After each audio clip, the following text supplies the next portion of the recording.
bespoke radio for the masses. Headline edition, July 8, 1947. The Army Air Forces has announced that a flying disc has been found and is now in the possession of the Army. If the game is rigged, change the game. Game changer.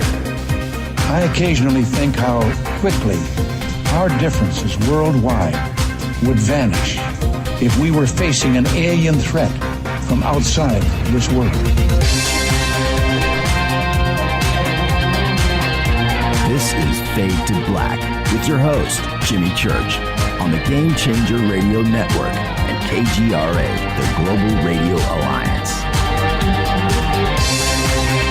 I need your help to get to the year 1985. You're listening to Fade to Black with Jimmy Church on the Game Changer Network.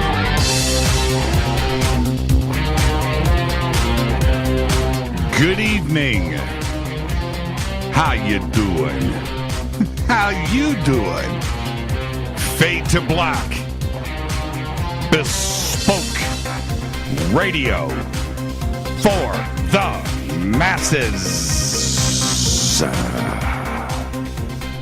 Yeah, man. Today's Wednesday, November 29th.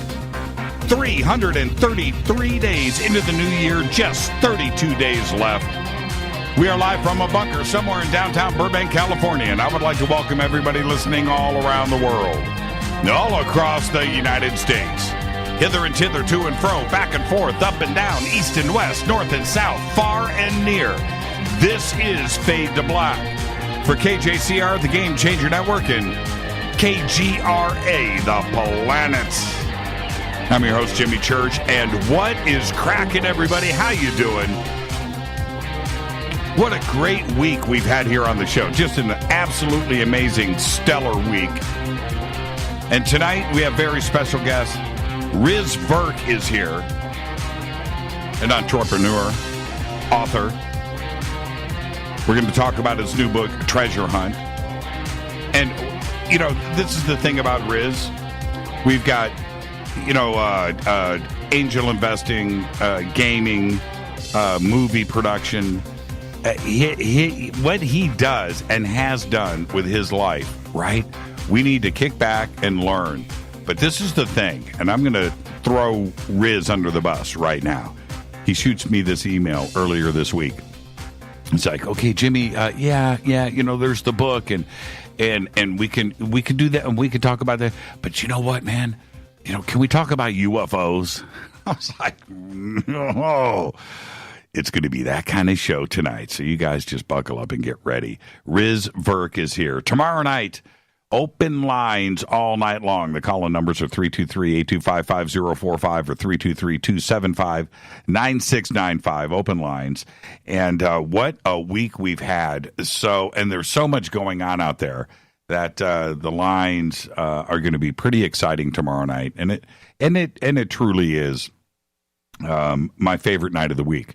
And there's a lot of reason for that, why I'm so happy. First off, Thursday is my Friday, right? So I've gotten to the end of the week. Well, technically, it's my Friday if I'm not doing, hosting somewhere else over the weekend, but, coast or whatever. But it's my Friday, and the pressure is off. In that, it goes back to you guys. All I have to do is answer the phones, right? And I am able to allow you to guide the show, right? And the pressure is off. It's nothing but a fun evening. And it's turned into, for me, like this counseling session, because I'm able to figure out so many things about myself and life and just things. By the time I get to the end of a show on Thursday night, I just feel great.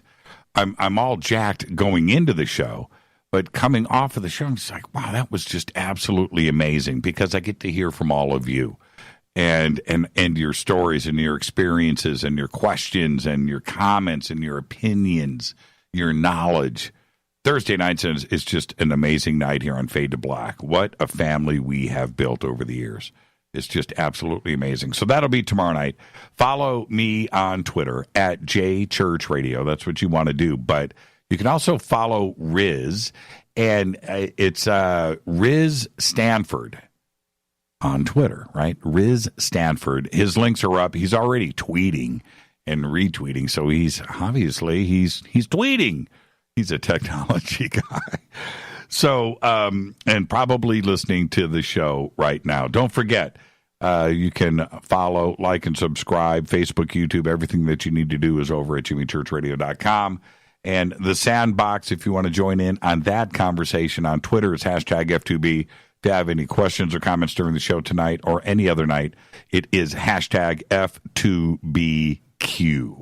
Okay, you can email throughout the show, Jimmy at jimmychurchradio.com. Now, a couple of public service announcements. Today, that's it. Today, we have just 1 day left. That's right. 1 day left for the next late night podcast star contest, courtesy of your friends over at Tascam Professional. That's it. The cutoff is midnight tomorrow night. And isn't that strange? It falls on Fader night. Oh, that's cool. Now, the flood of entries that we have had in the last 24 hours says a lot about you. You guys are just like me. Everybody procrastinated, and that's okay. But now that's it. You have until midnight tomorrow night to enter the contest. All of the rules and how to enter are over at jimmychurchradio.com. And it is actually very simple. You are going to pitch us. Just like you're going to go sit down in front of any other network head. You are going to sit down and give us a pitch. And that pitch will include a recording of your podcast show idea. It will also have B, your podcast name, and C, some artwork with a logo in banner form that you would use for website or promotion. That's exactly what you would have to do if you were going to take your podcast idea to some network. You're going to have to go in prepared. That's what you have to do here. Now, the entries so far have all been great, and I'm happy about that. That we have a very tough decision to make here. Okay, and the effort that has been put forward has just been amazing. So thank you for that. But if you do win, and you're the grand prize winner, you're going to get the podcast studio of your dreams. Okay, you're going to get this. This is what is so cool. You're going to get a Tascam Mini Studio Creator US-42, mixer, effects, everything that you need. Couple of mic pre's for 2 microphones, couple of headphone outputs for you and the guest. Everything that you need there. You're going to get a pair of the Tascam TH MX2 professional headphones. You're going to get a Tascam TM95GN microphone, all the cables, everything that you need to become the next podcast star. Okay? And because you are the grand prize winner, your first podcast is going to air right here on the Game Changer Network. So we're going to give you the audience, we're going to give you the recognition, we're going to give you the gear to be the next podcast star. So think about that for a second. All entries must be received by midnight tomorrow night Pacific Coast time. Okay? All right. Good luck to everyone out there. Oh, man, it's just been amazing. Now, our next event will be the Conscious Life Expo. It's coming up February 9th through the 12th, 2018 at the LAX Hilton. Tickets and info, you can go over to, I believe, you go over to jimmychurchradio.com. We should have, do we get those up yet, Rita? She can text me. We should have banners up over at jimmychurchradio.com. You can just click. It'll take you over to consciouslifeexpo.com. The banners are right there. It's at the LAX Hilton. You want to stay at the Hilton, by the way. Okay, it's going to be a great weekend. It's one of the great conferences on the calendar for the entire year in the world. Friday night, I'll be hosting a bunch of stuff all weekend, but Friday night, opening night, I am going to be hosting the Ancient Aliens panel with Linda Moulton Howe, David Wilcock, Corey Good, William Henry, and Jay Widener, all stars of Ancient Aliens, all on one panel in the totally massive Plaza Ballroom. Okay, tickets are, Rita just said banners aren't up yet. They'll be up by tomorrow. Maybe they'll be up before the end of the night tonight. But there you go, okay? We'll see everybody there. I want all the Fadernauts. We're going to have all of our sponsors there. Think about that. Life Change Tea is going to be there. Ronnie McMullen, Jeff and Juanita, River Moon Coffee, they're going to be there. Chip Hall from New Pharma is going to be there. So you get to hang out with the entire Fade to Black crew, all of the Fadernauts. It is just an extraordinary event. Come and hang out with us. I'm going to be introducing people all weekend and just having a lot of fun. So just come and hang out with Rita and I and the rest of the Fadernauts, okay? All right, we'll see you there, February 9th through the 12th at the Conscious Life Expo. Don't forget to subscribe to our podcast. We have over 750 archive shows, 760. Right now, all apps, Apple, Android, all platforms, just $2 a month. Just go to jimmychurchradio.com, click on the podcast banner. You can also become a Fadernaut when you're there. Just go to our membership section on the site. You'll get the Bunker Cam. Hello, everybody on the Bunker Cam tonight. You get the Bunker Cam. You can even get, if you want, you can get commercial-free downloadable archives. You can get autographed hats and T-shirts and all of that stuff. Just become a Fadernaut over in our membership section. And there you go. Don't forget, if you spend $100 or more with Numana Food Storage, you will also get an autographed Fade to Black T-shirt. $100. And there you go. All right? You can be prepared for the next emergency wearing an autographed Fade to Black shirt. Think about that. All right. Let's get this show cracking. Happy birthday today to one of my favorites, Anna Faris. Today is 41. She's hilarious. You know, this is what I think about Anna. I bet I'll put money that she is the same in person she is in a movie. I feel that in my bones. Also today, broadcasting giant Vin Scully is 90. There you go. Happy birthday, Vin. Dodger dogs. The Dodgers. The Dodgers. You know, everybody in broadcasting tries to imitate Vin Scully. Nobody does Vin like Vin. You go to the press box, which I've done probably 50 or 100 times at Dodger Stadium. So you're in the press box, and you just walk around, and there are guys that are broadcasting there, the game, and they are in another language doing Vin Scully. It's like, what? And I asked Vin about that once. I said, dude, you know, what's up with that? He goes, yeah, I know. It's pretty funny, isn't it? And that was his comment. But, yeah, it's an amazing thing when you're that great. Happy birthday, Vin, 90 years old. All right, on this day in history, OTD, 1929, it went down. American explorer Richard Byrd and 3 companions make the first flight over the South Pole. That's right, flying from their base on the Ross Ice Shelf to the pole and back, it took him 18 hours and 41 minutes. And then, the first thing he said when he got off the plane, when he returned, he said, "The Earth isn't flat." And that is on this day in history, OTD. Fader fact. There is only one country in the world. You know what?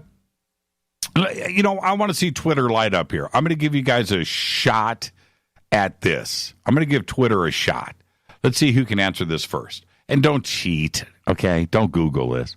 There's only one country left in the world where women can't vote. What country is that? Let's see. Let me see how quick you guys are. Let's see who's the smart one right now.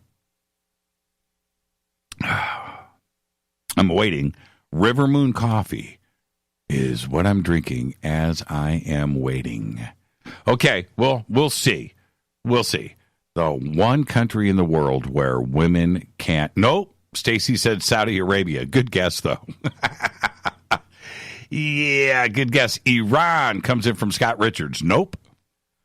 Saudi Arabia again from Nurse Nancy. Nope. Damascustan.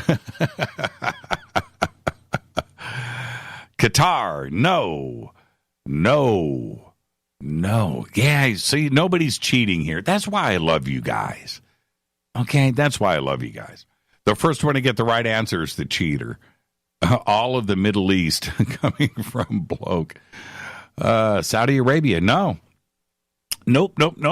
And I understand where you guys are going with this, but no. Nope. Saudi, I cheated and Googled. Oh, at least you admit it. All right. It's Vatican City. Vatican City. Women cannot vote in Vatican City. Is that absolutely amazing? All right. Tonight, very special guest, Riz Virk. And the conversation is going to be pretty wide tonight. I'm going to try and not run out of time. But to do this correctly, we need to go in depth. And there's so many different subjects with Riz. I was telling him earlier today, I could see a 6-parter with Riz to do it right. But we're going to have fun tonight, so just sit right there. Riz is going to be with us in a few short minutes. Now, so today it was Matt Lauer, right, and Garrison Keillor, two powerhouses in media, got fired today from their networks. Matt Lauer from NBC, stunning development. And Garrison Keillor, who I've had much mad respect for over the years, Prairie Home Companion, he was fired by NPR. So Garrison Keillor, he was retired. He's 75. He retired last year. Still participating, and he owns Prairie Home Companion and all of that stuff. But he retired a year ago, and he's 75 years old, and his reaction was, well, this is what happened, and this was a friend of mine, and we're still friends, and it was an accident, but nonetheless, I'm 75 years old, and I'm just not even going to comment about it. That was his response. Matt Lauer, we really haven't heard from yet, but the list of Hollywood big names, and not even naming Weinstein on this, is pretty frightening. Now we have Bill O'Reilly, if not the most watched broadcast talking head in America up until the time that he was fired. Bill O'Reilly, who everybody thought was, completely untouchable. Bill O'Reilly, Kevin Spacey, unbelievable. Today, Matt Lauer. Last week, it was Charlie Rose. Bill Cosby, today Garrison Keillor, C.K. Lewis, C.K., right? Jeffrey Tambor, and Al Franken. And I threw Al Franken on this list. This is my list. This isn't somebody else's list. This is my list. And I threw Al Franken on because he's a crossover guy. He's a crossover guy. He's a comedian. He was a writer and part of the cast on Saturday Night Live, and so Al Franken's on this list now, bleeding into Washington. The list in Washington right now is so long. I'm not going to go there because I don't do politics on the show. But today, to have this happen after what Alexis Brooks and I were talking about last night on this show, which is Hollywood, this sexual allegations thing that has gone over not only from Hollywood and actors into media and journalism, which it has, and into Washington. It's out of control, but the story itself has not gone away. We've seen a lot of stories go away. Let me throw in a few things for you that have just disappeared. How about Puerto Rico, the hurricanes, Florida, right? Houston, what happened to Cuba, all of those that one of the most devastating natural disaster seasons of hurricanes that we have ever had in history is gone. The obvious things are things like Las Vegas. But this thing is allowing the media to bury headlines.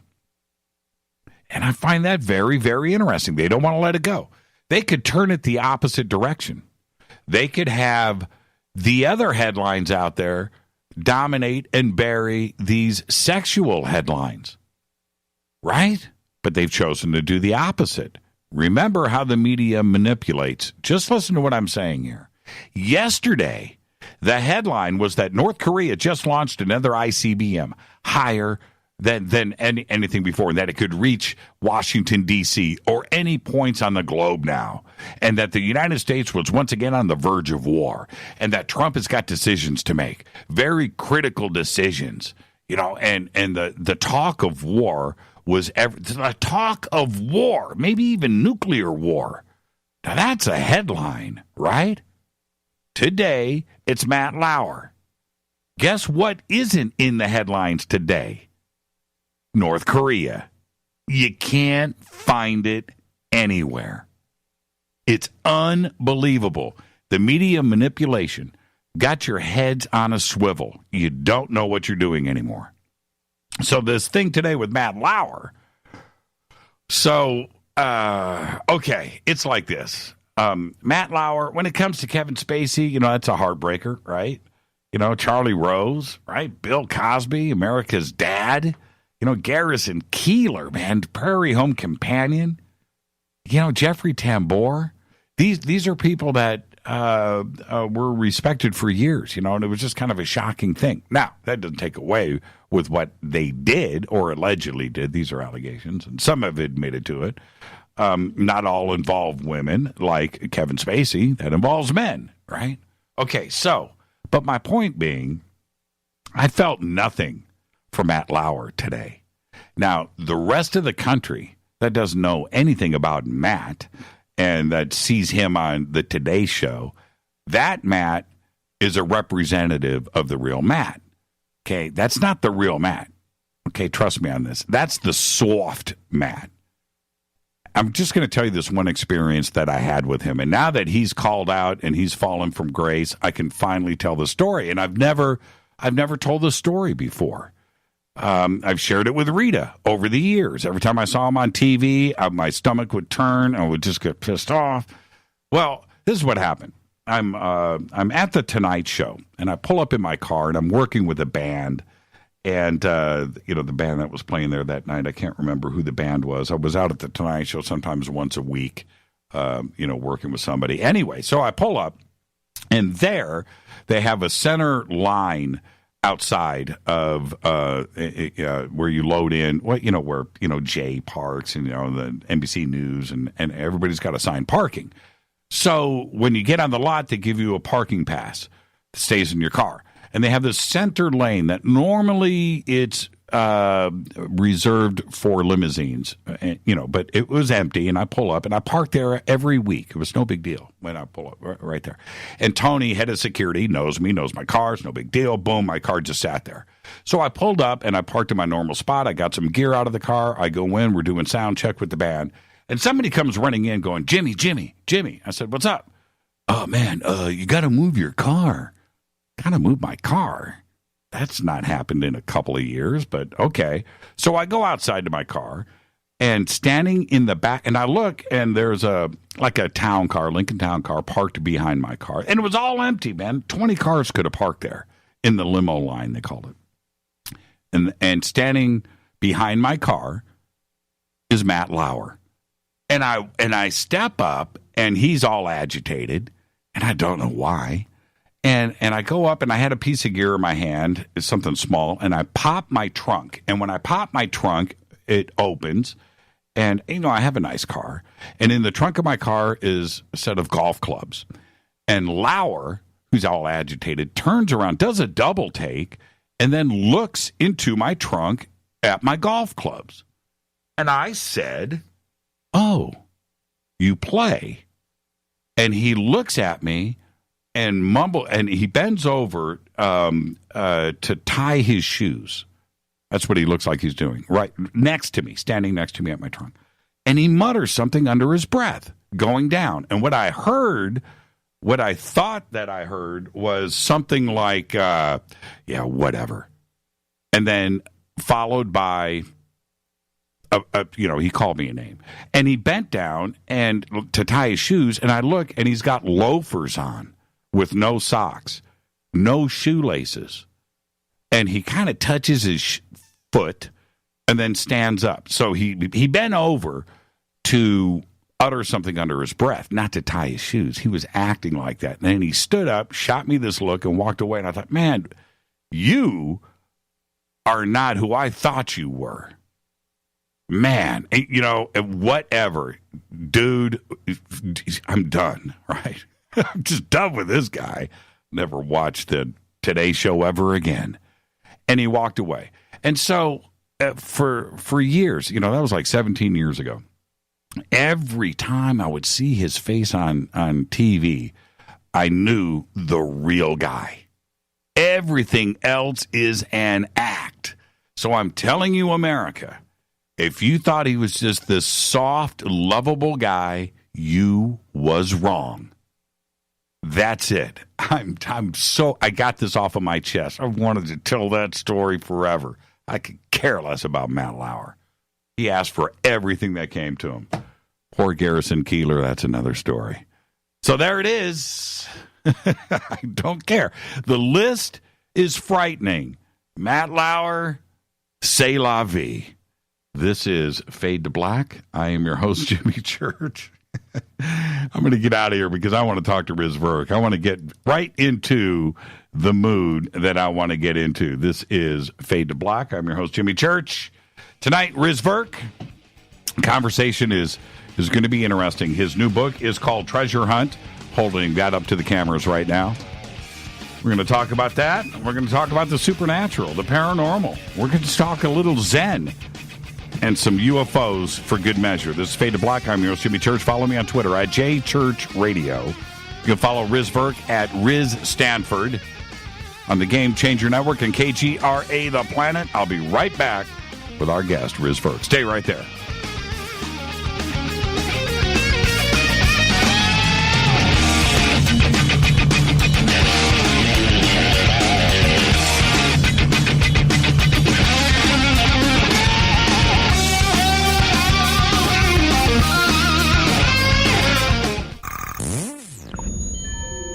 You're listening to Jimmy Church, Fade to Black. Fade to Black will now pause for alien identification. The station that talks the net. KGRA Radio. When you take the beans from Central America with dashes of Indonesian and African mixed in and then roast it to the dark side of Fade to Black, you create the ultimate brew of fringe. Introducing the Fade to Black blend from Rivermoon Coffee. Yes, Rivermoon's darkest customized roast was created for the love of Fade to Black. The alchemy of masterful roasting and smoking the beans is in every sip of this full-bodied dark Java. I need my coffee dark, deep, with distinct bittersweet chocolate highlights. Just like the bunker. Leaning further into the darkness of the roast is Fade to Black blend from Rivermoon Coffee. Just click on the banner at jimmychurchradio.com and use the promo code F2BBLEND for 15% off of your order today. Go Beckley Teppy. So are you tired of being tired? Well, then it's time to get the tea. Hey, it's Lisa here to tell you about this all-natural, all-organic tea I've been drinking that has had great results for over 20 years. It's called Life Change Tea, and it's specially formulated to help detoxify and cleanse your kidneys, liver, colon, and blood all at once. The colon is one of the most ignored organs in the human body. The faster that waste is eliminated from the body, the less time that waste sits in our intestines, spreading toxins toxins to our bloodstream. This tea helps cleanse chemicals caused by outside intruders from our entire digestive system. And get this, weight loss can be a side effect. And with continued use of the tea, you can experience clearer, healthier, younger looking skin, increased energy, and a happier outlook on life. So if you're tired of being tired, get the Life Change Tea at getthetea.com. That's getthetea.com. And like me, you'll be glad you did. 9 out of 10 geneticists agree. Fade to Black is not your father's radio show on the Game Changer Radio Network and KGRA, The Planet. Win big with KGRA this summer. Tickets and hotel accommodations to the biggest conferences, autographed books and DVDs, chances to win all-inclusive conference cruises, and private dinners with your favorite KGRA hosts. Click the contest tab at kgraradio.com for your chance to win big this summer. Your contact for the best alternative talk radio on the planet. kgraradio.com. Hi, this is Rob Reiner from Anvil, and you're listening to JimmyChurchRadio.com. What's up? I'm Chris. What up? This is Kyle Massey, and you're listening to Jimmy Church Radio.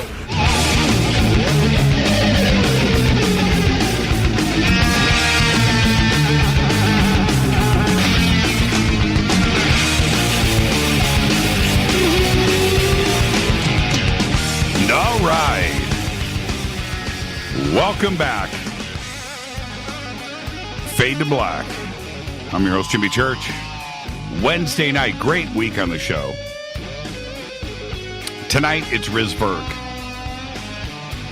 Successful in business as an angel investor, best-selling author, video game industry pioneer, and an independent film producer.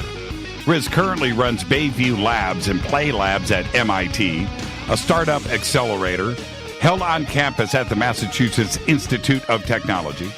Riz received a BS in computer science and engineering from MIT and an MS in management from Stanford's GSB.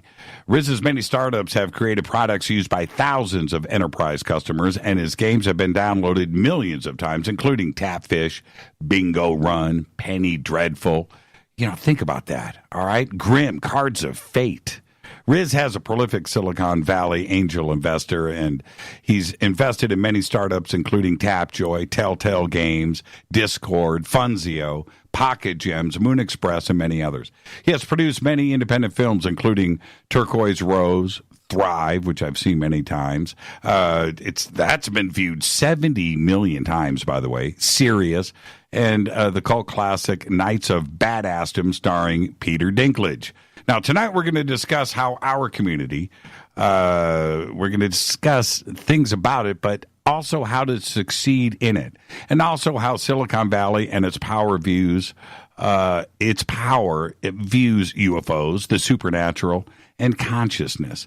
His website is right there at jimmychurchradio.com. You can go and click on it. And, of course, you can follow Riz at Riz Stanford on Twitter. I'd like to welcome for the first time to Fade to Black. Are you ready? Riz Virk. Riz, good evening.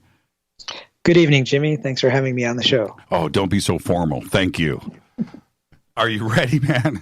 Yeah, it's great to be here. Yeah, it is. It is so. I've been looking forward to this. And so before we get started, you're a first-time guest, so you get the first-time guest disclaimer. Now, the next time you're on the show, you're not going to get the disclaimer, so you won't have that to look forward to. But the disclaimer is this. It's just you and I sitting on my couch having a conversation as friends. Where the conversation starts, it starts. Where it ends, but we're going to end as friends. You ready? Yep, that seems like a good way to start it off. With lots of people tweeting already, I'm seeing. Yeah, I see that. You know, to think that you're not a technology guy is not part of the equation. So I'm assuming you're having fun on Twitter. We do thousands and thousands of tweets a night. So if you're going to get engaged there, you'll see how distracting it is. We use Twitter a little bit different. Do you know Jack Dorsey? I've heard of him. I don't know him personally. Okay, you know, the CEO of Twitter. But it's kind of a semi-famous story here because I've told it a few times. But years ago, when Twitter first started, Jack and I, he had just started it. And we were sitting on a park bench in Santa Monica at the beach. Our toes were literally in the sand. And he's telling me about Twitter, right? And I was like, well, I don't know. And so he takes my phone. He helps me start a Twitter account, which we do. And I was going, man, 140 characters, man. I mean, this is just, I don't know, man. I don't think it's going to work, And he goes, no, I'm telling you, it's going to be cool. It's going to be this. It's going to be social. It's going to be that. And so I said, now what do you do? And he goes, you need a follower. I said, okay. So he grabs my phone. He follows me. I turn around. He shows me how to do that. I follow him. He was the first person that I followed on Twitter. And at that time, I was like his 50th, maybe, like right in there. And boy, was I wrong, right? I was like, dude, you need to think about something else, man. Let's And that's often the case with a lot of these companies that have gone on to be very successful. And they have it's not always you can't always see exactly what the future holds or how a new technology is going to change things. Right. I mean, when I was at MIT, we had this thing called the MIT Japan program, and we'd go to Japan for the summer. And my old roommate from MIT went, and he met a guy named Jerry who had this little thing called a web page that had like maybe 100 listings on it. And he was like, wow, this thing will never fly. It's not a real business. Well, that turned into Yahoo, right? Right. Into our business. So, it's always hard to predict the future. And the bubble, that was the other thing. We can, move off of this quickly, but the bubble back then, I was, and I still am, I'm a firm believer in brick and mortar. I'm still, I love the technology, and I shop on Amazon. I enjoy eBay, but there's still something about the tactile thing about going to a store and touching it. There's no question about that. And I thought to myself, there isn't value here. Not like when you can physically touch a building, you can see the value of the building and where the rent and the cost and things. But with the internet and the way that the valuations were happening back then, I just thought to myself, there's just no way this money is being created out of nowhere, technically for nothing, for ones and zeros. It can't continue on this trend. And then boom, when it blew up, it blew apart, I should say. It blew apart in a big way, and I think it caused people to go back and try to see where the real value of the internet was. And I think it's pretty solid now today, don't you?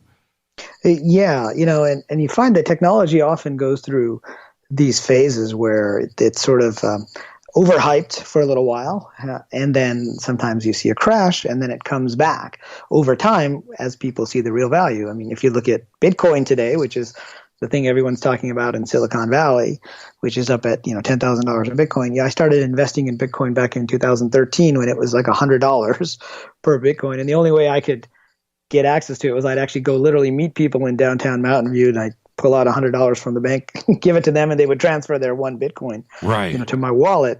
And there was a crash at the end of 2013, and then many people in Silicon Valley kind of forgot about it, and now it's come back to even higher levels. Of course, some people think we're in a bubble now, but it's interesting how technology evolves that way, where there's almost too much of a hype sometimes, and then the real value comes into play. I mean, Facebook and Twitter weren't even around during that first .com phase, right?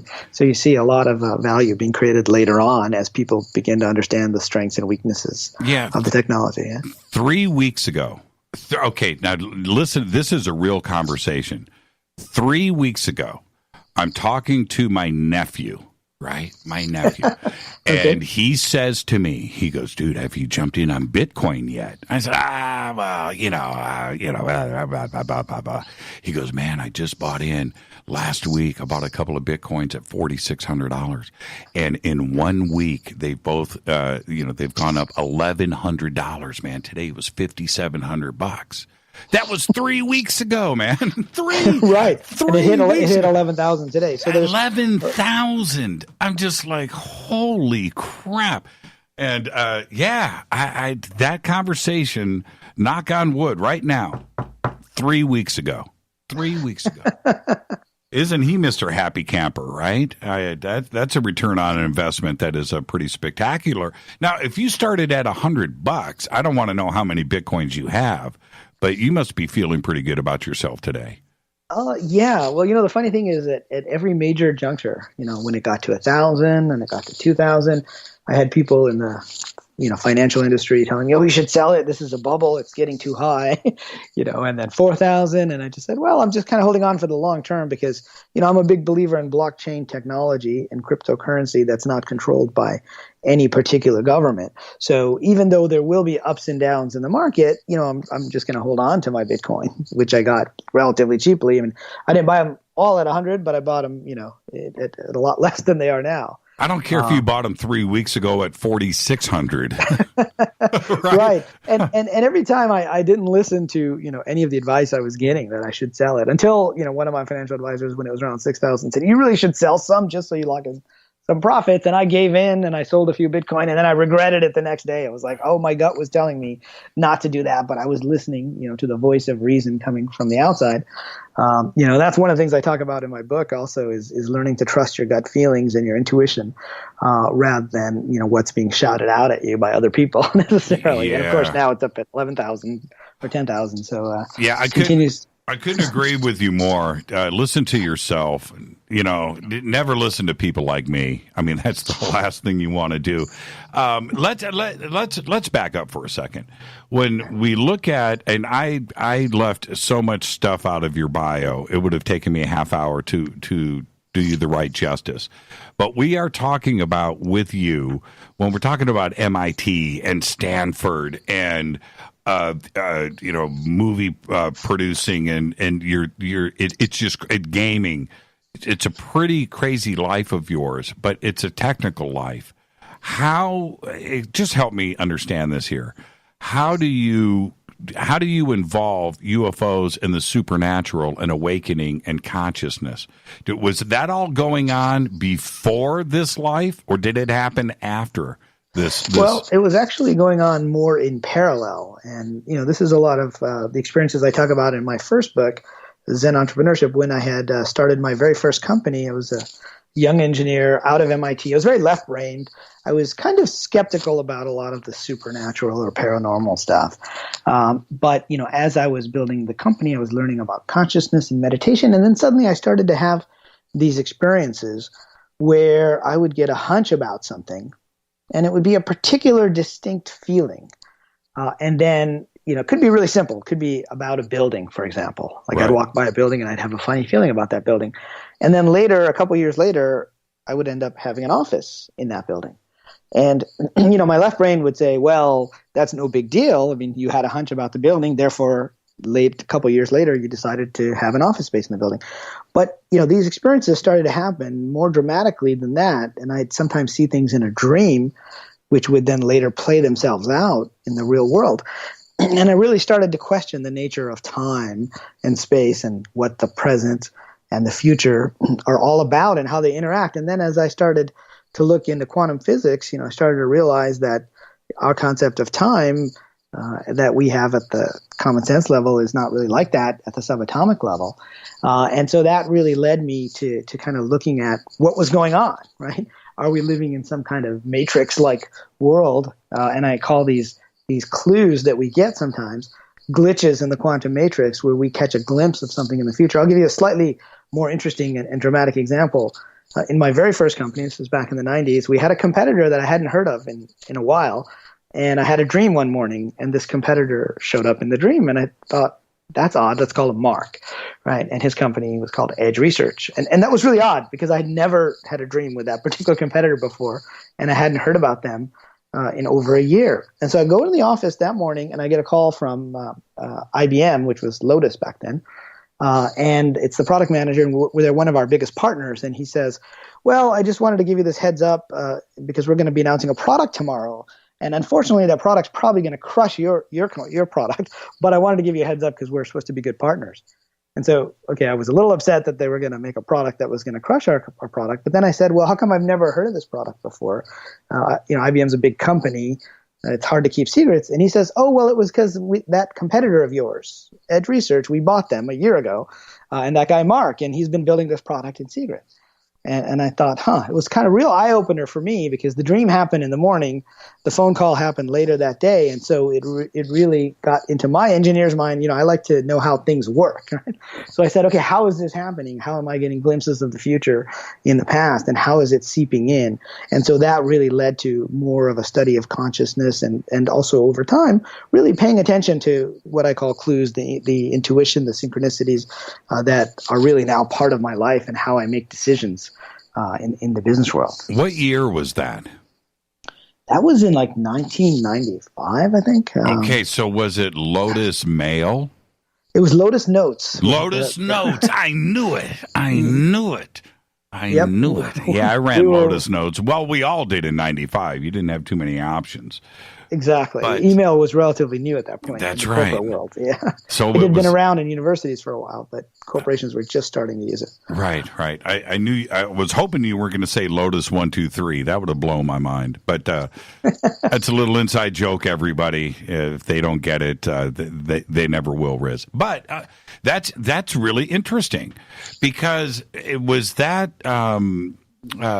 realization about everything being connected, both forward and backward in a timeline.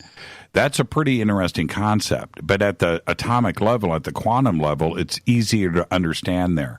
Does the rest of Silicon Valley get that? Do the engineers and not only the hardware but the software guys, do they understand it too? Well, I think, at the subatomic level, they're very open to it. But when you start talking about, as I do, about getting glimpses of your probable future self, right, and those selves are sending us information, and which of those future selves, we navigate to on this particular timeline is really a matter of conscious observation. I think in Silicon Valley, individually, people are open to these ideas.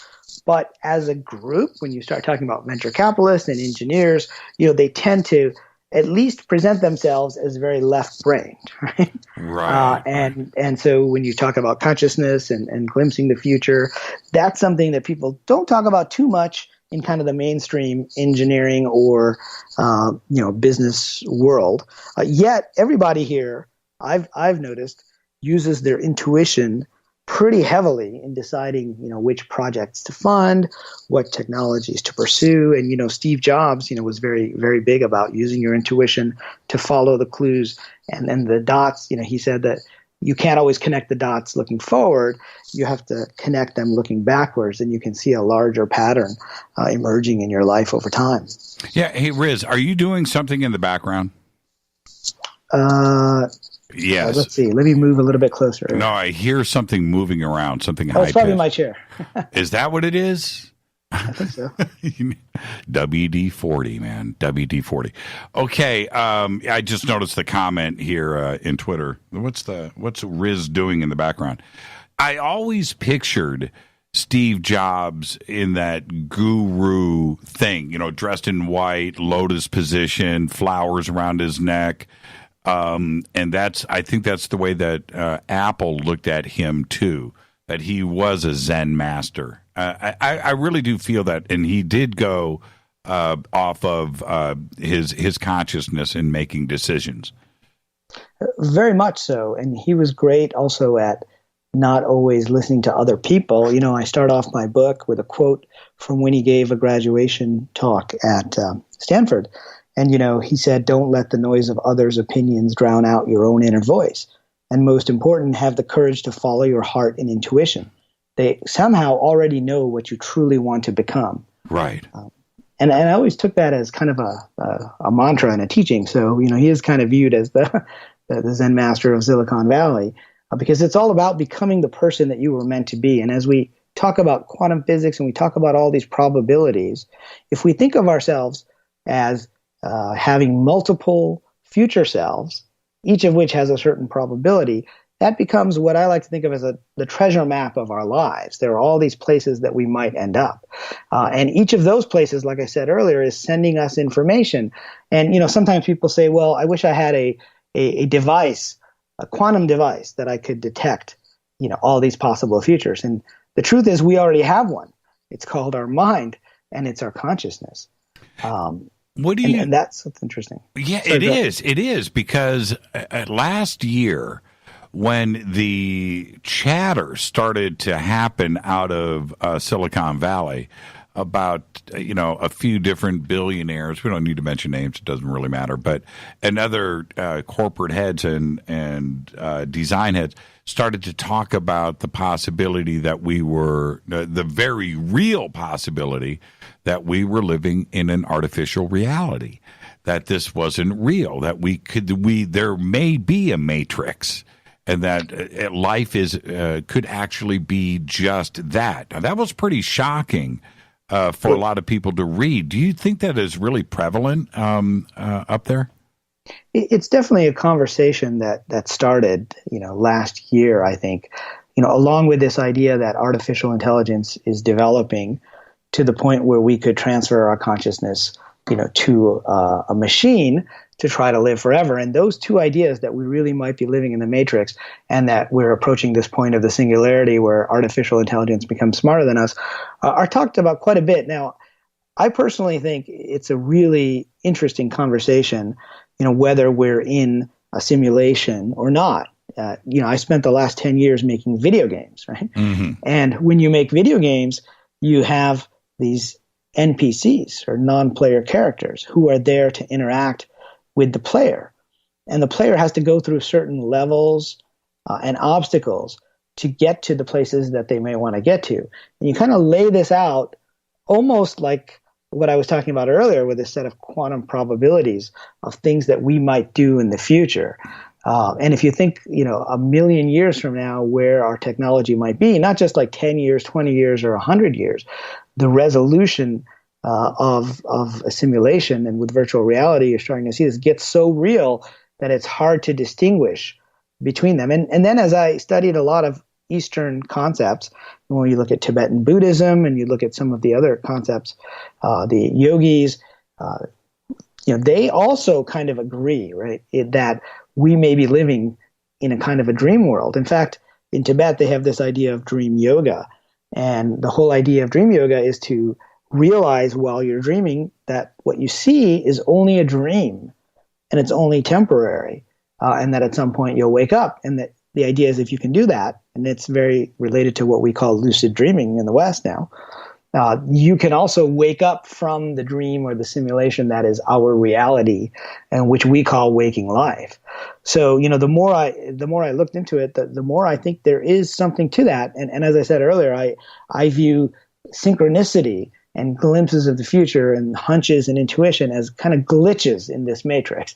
It's what lets us know that there's something behind the scenes, and we can't always see exactly what's going on, but that there is something more going on than what we're seeing around us. Now we're gonna hit a break here in about 5 minutes. So I want to go here. If we are living in a simulated situation, right? Well, indeed, we are ones and zeros. Would you have a problem with that? Would I have a problem with that? Yeah. What would change about your life? Nothing really, right? Yeah. I mean, you're still living the simulation unless you're able to recognize, that it's a simulation. And then you could wake up and then figure out, I believe we're all here to do certain things.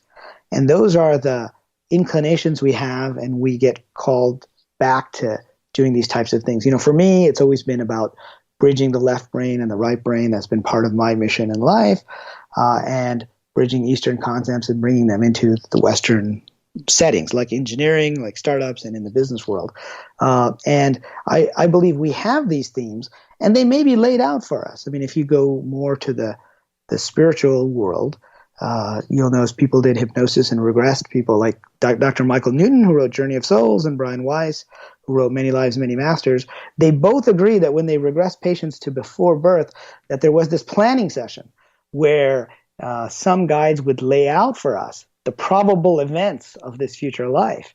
And we had to kind of remember them The ancient Chinese say that there's a goddess of forgetfulness, Meng Po, and that we drink this tea of forgetfulness she brews for us when we're born, and we forget all the stuff that we were supposed to do.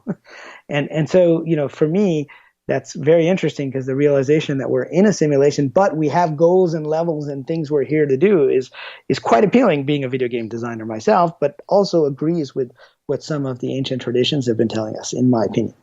The first Tron, the second Tron was good too, by the way, but the first Tron was a game changer, not only in production for production value, but the story, and also, and especially back then, talking about a virus or RAM, and all of those computer terms that today we take for granted, but back then it was a pretty revolutionary script and story, amazing. But living on a chip, which is exactly what we're talking about right now, I don't have a problem with that. If I could download myself onto a USB drive and load it up into a virtual reality thing and live forever and hang out there, I'm down with that. And that's what, and this is what's scary. If I'm down with that, Riz, people, and yourself included, that have the resources to pursue that and get it done for immortality. It would have to be a goal with somebody with a lot of money. Yeah, I think that is a big goal for a lot of people, and people are looking into it. I think we're still quite a few years away with our current technology from being able to do that. I also tend to look to some of the older ancient traditions and try to bring in consciousness.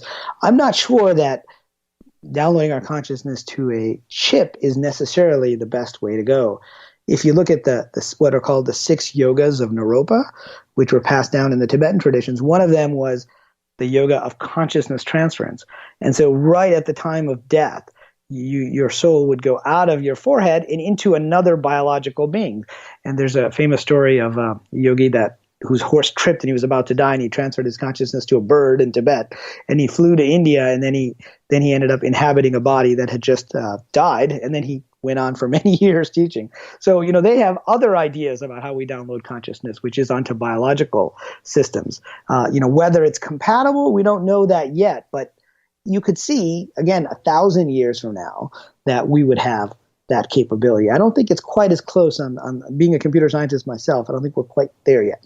Let's take a break right here. That's a great answer, but I think that version of the story, which I think we're all familiar with, that version, is that's not any, very far removed than to the electric universe, and that everything is connected, and that's exactly how reincarnation happens. It's more of a technical thing, not so much spiritual, if you understand what I'm saying. Our guest tonight, Riz Virk.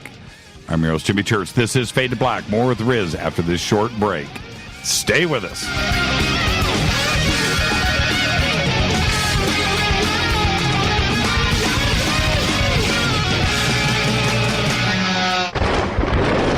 This is Fade to Black with Jimmy Church on the Game Changer Radio Network and KGRA, the Global Radio Alliance. This is KGRA Digital Broadcasting Station, Salt Lake City, Utah, Van Buren, Arkansas. Hello, Fadernauts. This is Jimmy Church, and I'm introducing New Pharma, a company whose products are based on science. Human function based on the endocannabinoid system, or ECS.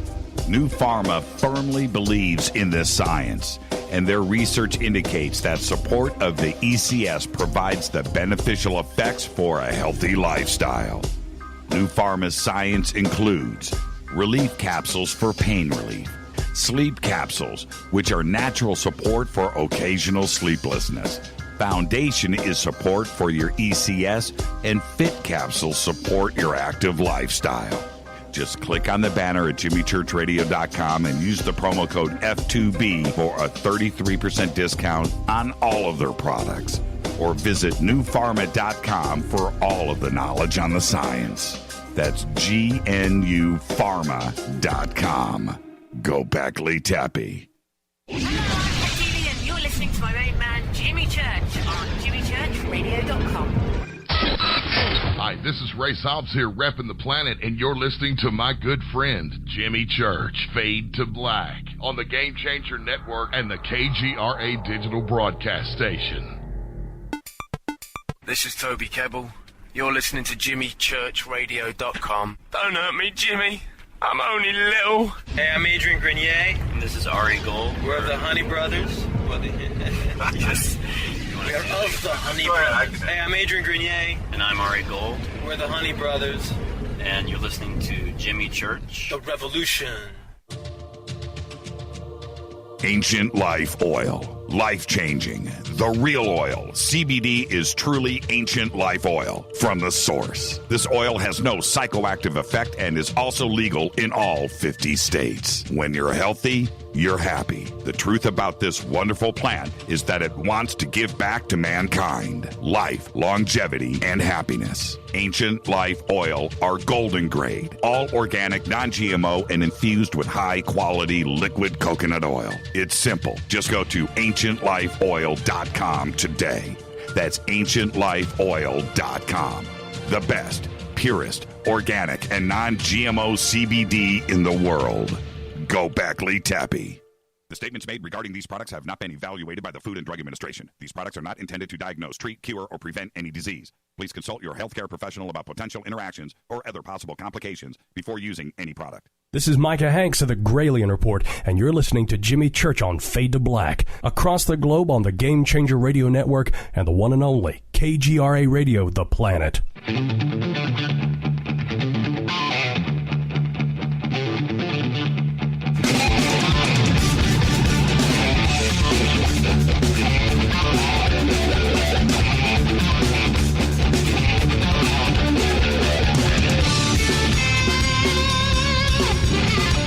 All right, welcome back. Fade to Black.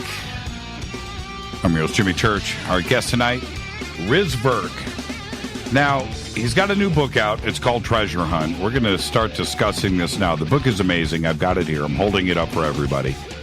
Right there, Treasure Hunt. And Riz, in reading the book, a couple of things I came away with, and we're going to start discussing that now. But there's...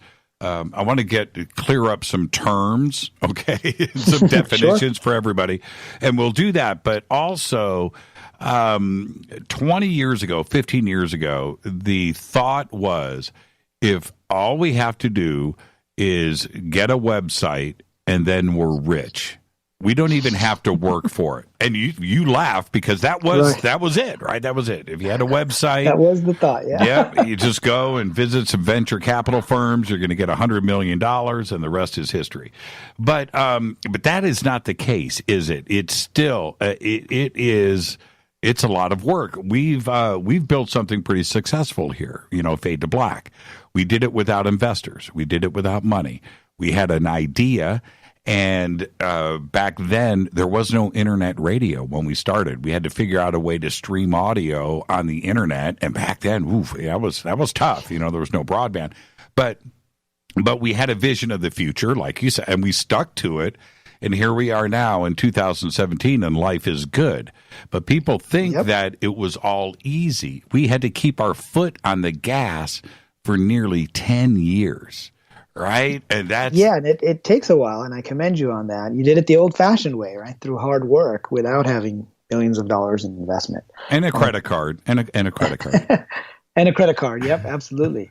And most successful ventures, it's kind of like the old adage that they say in Hollywood about there's rarely an overnight success. Right, like Jim Carrey burst on the scene with Ace Ventura: Pet Detective, but people in Hollywood had known him for a while as a comic that had been going around. He just hadn't found the right part. This summer, when I was at MIT, we had a bunch of video game companies and virtual reality companies that were going through my program, and one of the speakers we brought in was one of the founders of Harmonix, which made Guitar Hero, which I'm sure you and many listeners may have heard of. Sure. And he told the story of Harmonix, which started in 1995. Well, Guitar Hero didn't come out till 2005.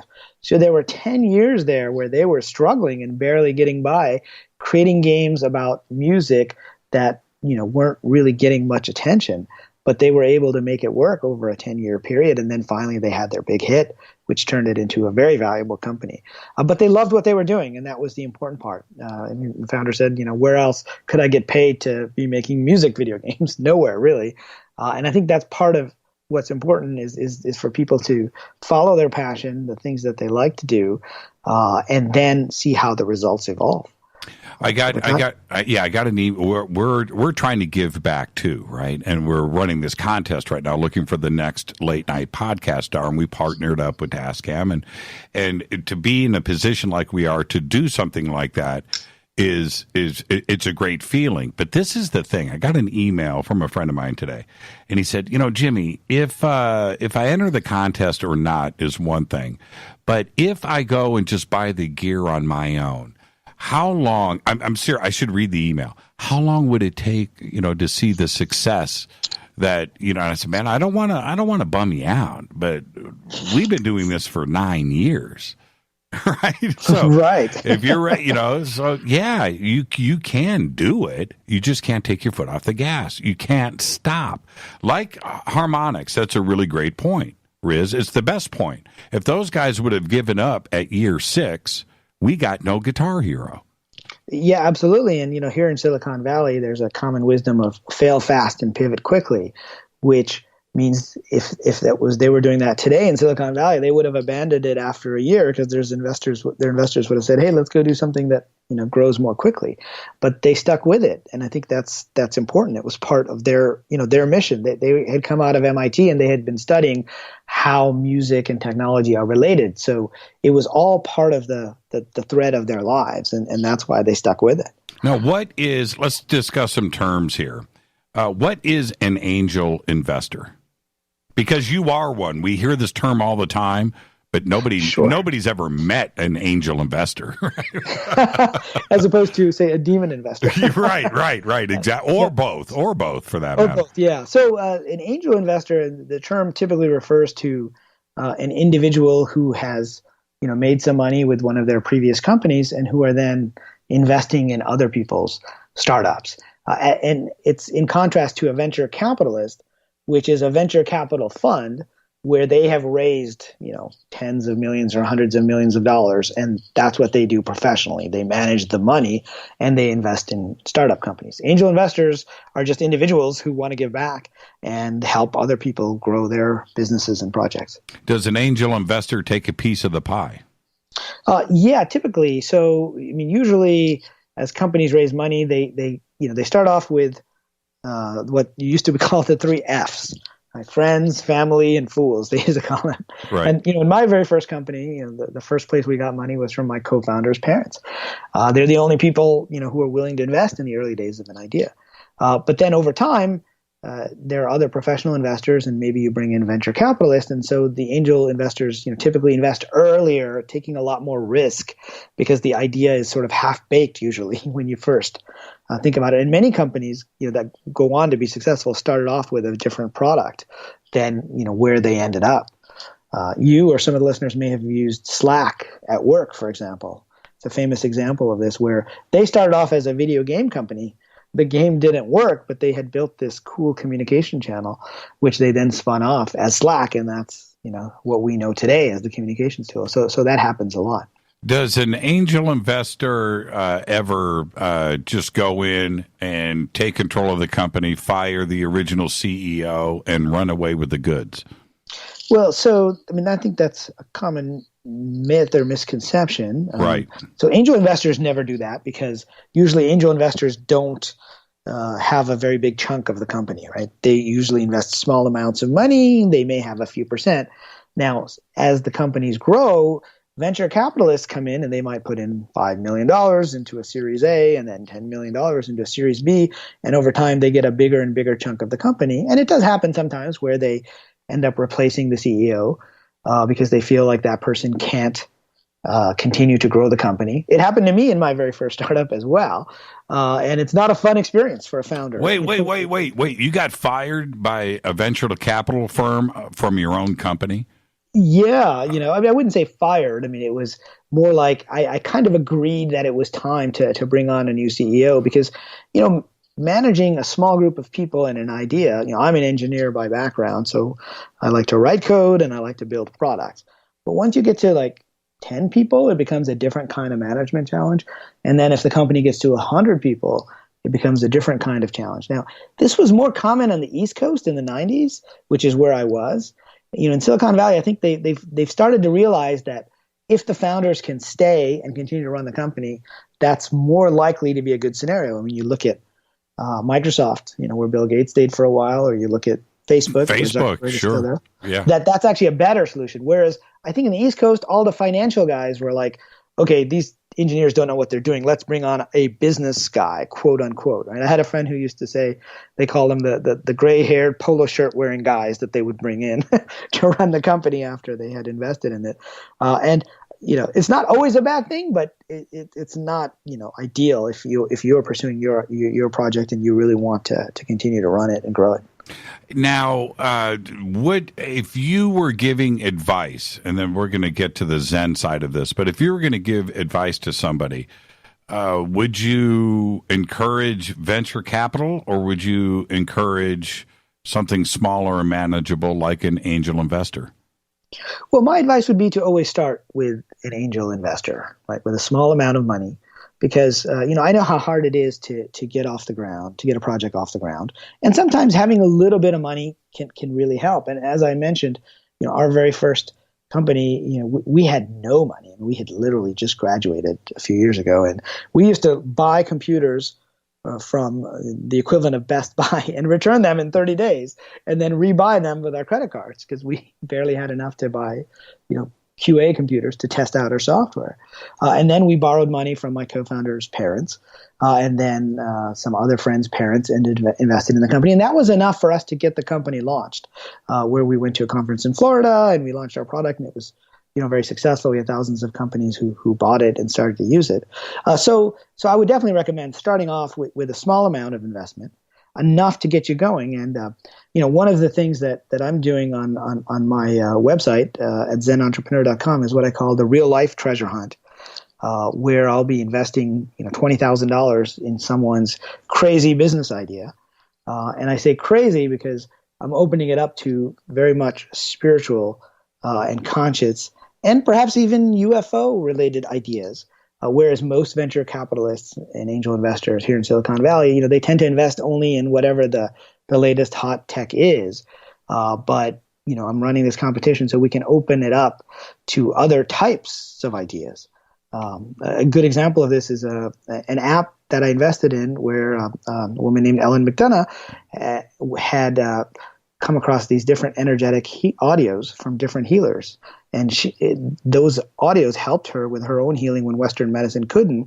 And those audios might have some type of binaural beats. They may have different frequencies. They may be energized via intentions, stuff that a lot of left-minded people in Silicon Valley wouldn't understand or believe in. Or touch. They wouldn't even go near an idea. They wouldn't even go like near that, right? Right. And I said, well, this is clearly a part of her personal past. She wanted to put them all together into an app called Pure Light Audio, which would make it really easy for people to find these.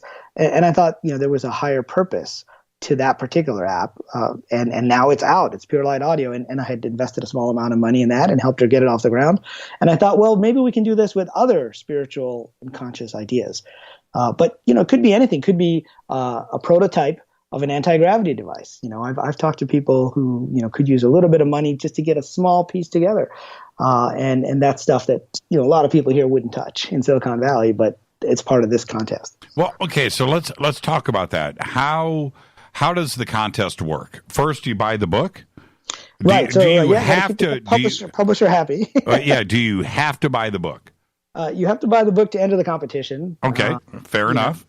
And you have to you have to fill out an application that shows what clues you followed, what intuition you followed that are calling you to do this particular project. And so, there's a whole set of guidelines up on my website. And it has to be a project that can be invested in. It could be a film idea, could be a retail service idea, really any kind of idea. It couldn't be like a painting necessarily. I don't know how we could invest in that. And then I'll choose finalists from the applications and we'll do some sessions, kind of like Shark Tank, but without the sharks. Right. Because we're trying to make this more of a spiritual, conscious business type of initiative. Now, your publisher sent me the book for free, so that means I can't enter, I guess, right? Well, you have to read the book, I guess. I'm out. I'm already halfway through it, man.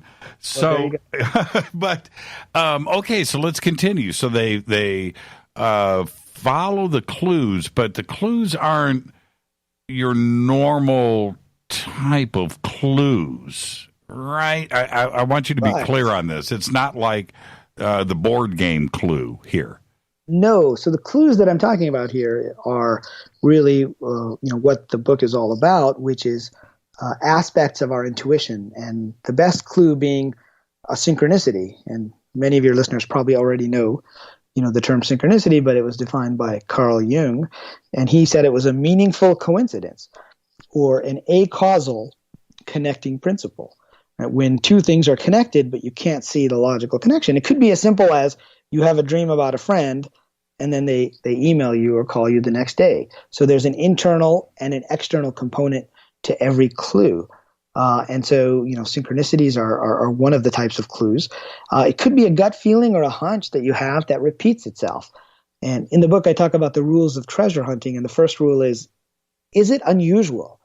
If it is, then it's probably a clue, right? I told you the story earlier about having the dream about that competitor. Yep. Well, if I had had lots of dreams about the competitor and I saw him all the time, then that would not have been unusual. But I had never had a dream about that guy and I hadn't heard from them in over a year. Therefore, it was unusual. And so that was what I would classify as a clue. And the second rule of treasure hunting is that if clues repeat, then they're likely to be more important. And I can, tell you quite a few stories in the book and about, these examples. And it could be as simple as a bumper sticker that calls out to you. I had a friend in Arizona. This was before the housing crash in 2008. And she wanted to buy a house there and she wasn't finding one that she was liking and she was a little down about it. And she started to drive home and there was this car that was in front of her for literally half an hour. And that's when you might be onto a clue, when something is in your line of sight and you can't help but notice it. Well, that car had a bumper sticker on it, and the bumper sticker said, "Not all those who wander are lost." And she started to think about that, and clearly there was a message for her. Then she was browsing the web, and she saw that phrase again, "Not all those who wander are lost." And she came to me and said, "Well, where's this from?" And I said, "Well, it's from a poem in The Lord of the Rings. Not all that glitters is gold, and not all those who wander are lost." And she wasn't even a fan of science fiction or fantasy. But for her, it was a message that it's okay for her not to settle down and get a mortgage and buy a house there in Arizona. And what happened the next year was the housing crisis and everything crashed. And she ended up wanting to move. But if she had gotten a mortgage, like she was thinking, she would have had a hard time, making the move after that. So it was a personalized message, and that's the third rule of treasure hunting: is that these clues are very personalized. When it comes to Jung and synchronicities, first off, I have probably 3, 4, 5 synchronicities a day. Why? Because I know what to look. I'm open to it, but you need to pay attention when these things happen, because the next day or something else, things connect, and then you get to enjoy the moment, right? It's really fun when it happens. But Jung, so about, it's just a weird thing. We're all fans of Jung, but maybe it was probably about a month ago, and Rita and I are watching a documentary. I think that's what it was. But anyway, in this documentary about Jung, when he said that when he started to lose his mind and he was trying to figure things out, when he was really tripping, he said his famous quote, "I found a door," right? And I found a door and I, walked through it. Well, okay. And the quote we've all heard many times, right? But, I heard it again. Now, since then, I've heard a reference about the door in the mind's eye nearly every day. I can't think of the last 10 years when I've had that once. Right? Right. So bizarre. Look at that. It's unusual and it's repeating, right? So yes, really it's every day. You just said it now, man. It's just like it was mentioned last night on the show with Alexis Brooks. It was mentioned on Monday's show with Chance Gardner and his documentary. Anyway, it's just I can't pump the brakes on this truck right now, so I'm just going to write it out and let it happen. I wanted to ask you about what are the clues, though, or the synchronicities to avoid, because you can't react to every one of them. That's true. And so, in the book, I talk about this idea of the clue life cycle. And the idea is that these clues can go through different stages. And it's a way of bringing together the left brain and the right brain. You might have a dream about Italy. You don't want to go wake up the next morning, quit your job, and move to Italy. Or maybe you do. Right? But, it's not a very practical thing to do. And so what I recommend is going through this clue life cycle. And the first stage is intuition. That's when you notice something. And the second stage is interpretation. Well, what is this clue trying to tell me? Now, the third stage is not taking action. The third stage is confirmation. And that's where, you wait for other clues. And if it's really important to you in your life, then the clue will keep repeating. Then you take an action. And you mentioned this Jung clue for yourself. You can think about what that might mean and then what direction that might be pointing you towards. And then you take action. So the next stage after confirmation is taking a half step or in action and seeing if the universe supports you in that. And so the idea here is if you're somebody who acts too quickly, the clue life cycle can slow you down a little bit. On the other hand, if you're somebody that likes to analyze and overanalyze and never takes action, the clue life cycle gives you an excuse to say, okay, that's 2 confirmations. It's time for me to take some action now and see where this clue is leading me and to what kind of a pattern is emerging. I'll give you an example from my own life. Years ago, again, back in the 90s, I was living in Boston. This was, in fact, after I had been fired by my venture capitalist. I was thinking of trying to spend time in California and Boston and be bi-coastal. Of course, I had no money. I was in my 20s, so it's not exactly an easy thing to do. And so I was wondering if I'd be able to do this, and I started to notice these mermaids everywhere, right? In New England.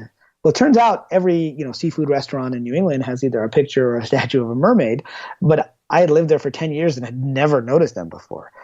And so it was an unusual symbol, and it kept repeating. And my mind started to notice it.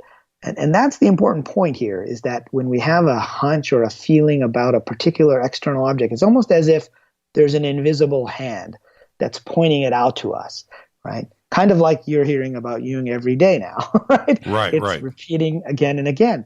And so I started to go to the interpretation stage and say, okay, well, what does a mermaid mean to me? Well, I was a big fan of movies like The Little Mermaid and Splash back in the 80s. And the idea there was always about living in 2 worlds. Like a mermaid is a being that can live in the world of the ocean as well as the world of humans. And I thought about it, and for me, it was a symbol that I could live on the East and the West Coast at the same time. It was a confirmational symbol that I took, as a clue that I should go ahead and take an action in that direction. And then over time, that became a very powerful symbol for me, because a lot of my work and my first book and this book is about bringing Eastern concepts, into the West. And so it's about bridging the gap between them. I wanted to ask you before we hit this break, when we look at some of the successes up there, the names that we know, I'm a big fan of Larry Ellison. I think I don't know what he's like personally, but he's got a character about him. And then we have Gates, which is like this bookworm nerd guy. You have the luckiest man in the world, which is Steve Jobs, who happened to have somebody by his side that knew engineering, right? So Wozniak. And then you have like Zuckerberg, a partier in college that happened to be surrounded with some success, forward thinking. But I don't know if intuition or Zen applies with any of them. Maybe with Larry. Larry's a pretty trippy guy. But well, I'd suggest that intuition plays a bigger role than they may give it credit for. And it would be nice if there was a book that said, do A, B, and C steps, and you will be successful in your startup.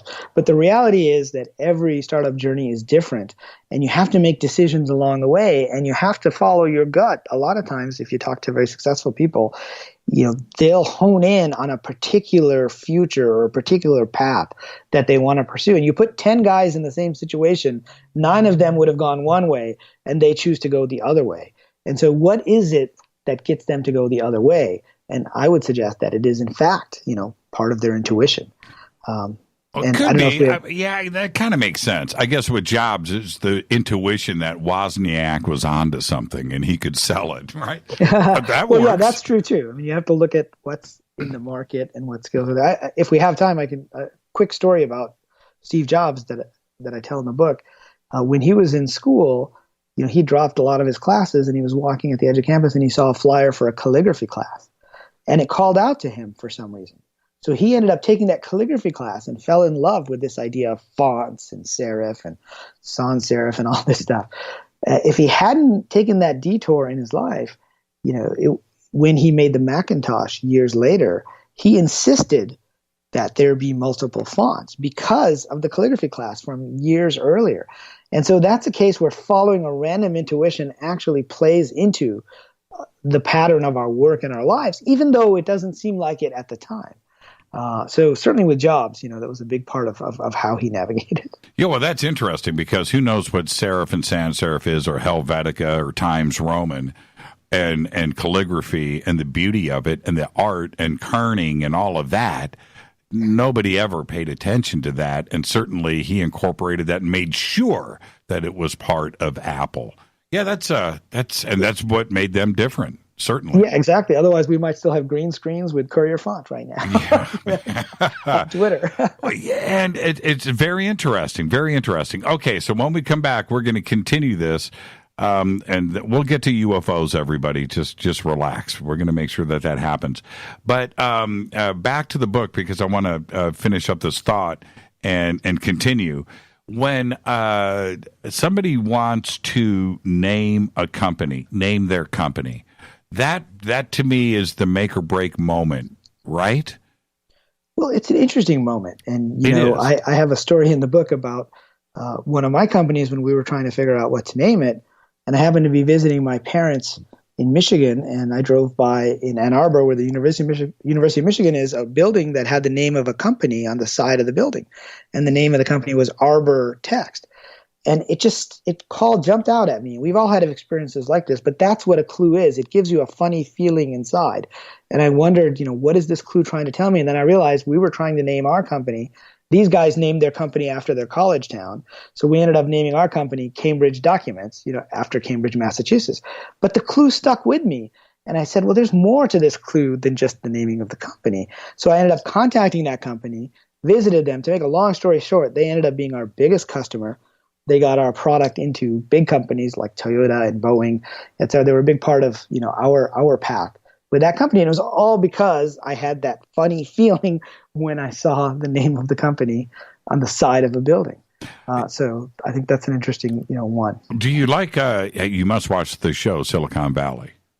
I have watched some of it. I haven't watched all of it. Okay. But, no big deal. But what's really funny, we're going to take a break right here, is the beginning of the show where they have the names of all the companies. Some of them, right? Uber or whatever. Yep. But the made-up names of the companies are spot on the money. And I wonder all the time where they come up with these names. Like their big company up there is called Hooli. Now, right? It's fictitious, those are great but names. right. Our guest tonight, Riz Virk. I'm your host, Jimmy Church. This is Fade to Black. We'll be right back. Stay with us.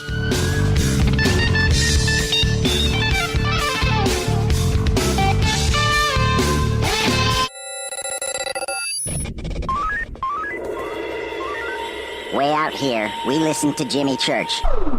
You're listening to Fade to Black. Always on the edge of the hottest alternative talk. Jimmy Church with Fade to Black. KGRARadio.com. ¿Qué tal, mis amigos? Yo soy Mario Carson, el tiburón, y los invito para que escuchen a mi buen amigo Jimmy Church Radio. ¡Claro que sí!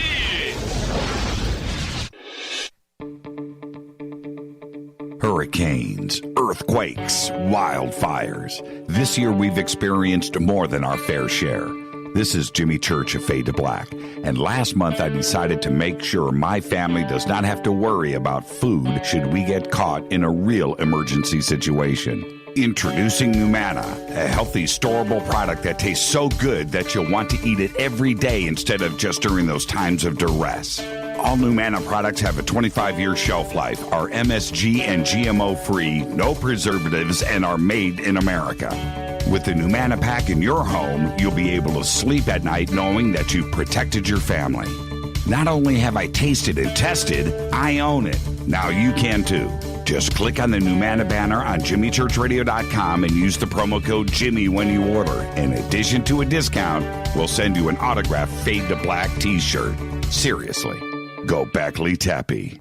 Do you worry a lot? Whether you're a college student, busy professional, parent, or grandparent, ongoing stress and elevated levels of the stress hormone cortisol can rob your memory, your health, and your future. Now you can combat the effects of stress and anxiety while improving your memory and recall at the same time with the dietary supplement Calm and Clever. Studies show that the ingredients in Calm and Clever reduce cortisol by as much as 30% in 1 to 2 weeks. Call 1-800-758-8746 or calmandclever.com. You listen to us, and we listen to you. And so does the CIA. KGRAradio.com. Hi, folks. CBD is the home run hitter for health right now. Why, you ask? Because of what it does for the body. Unfortunately, I can't tell you all about the benefit. You know, there's reasons. Do your due diligence and log on to ancientlifeoil.com. That's ancientlifeoil.com. Ancient Life Oil uses organic ingredients and is blended in coconut oil for some of the best benefits. Legal in 50 states and non-psychoactive. Log on to ancientlifeoil.com. That's ancientlifeoil.com. You are listening to Fade to Black with Jimmy Church on the Game Changer Network. Oi, oi, I'm Riz Virk. You're listening to Jimmy Church. This is Revolution. The revolution will not be televised. The revolution is on radio. Ciao.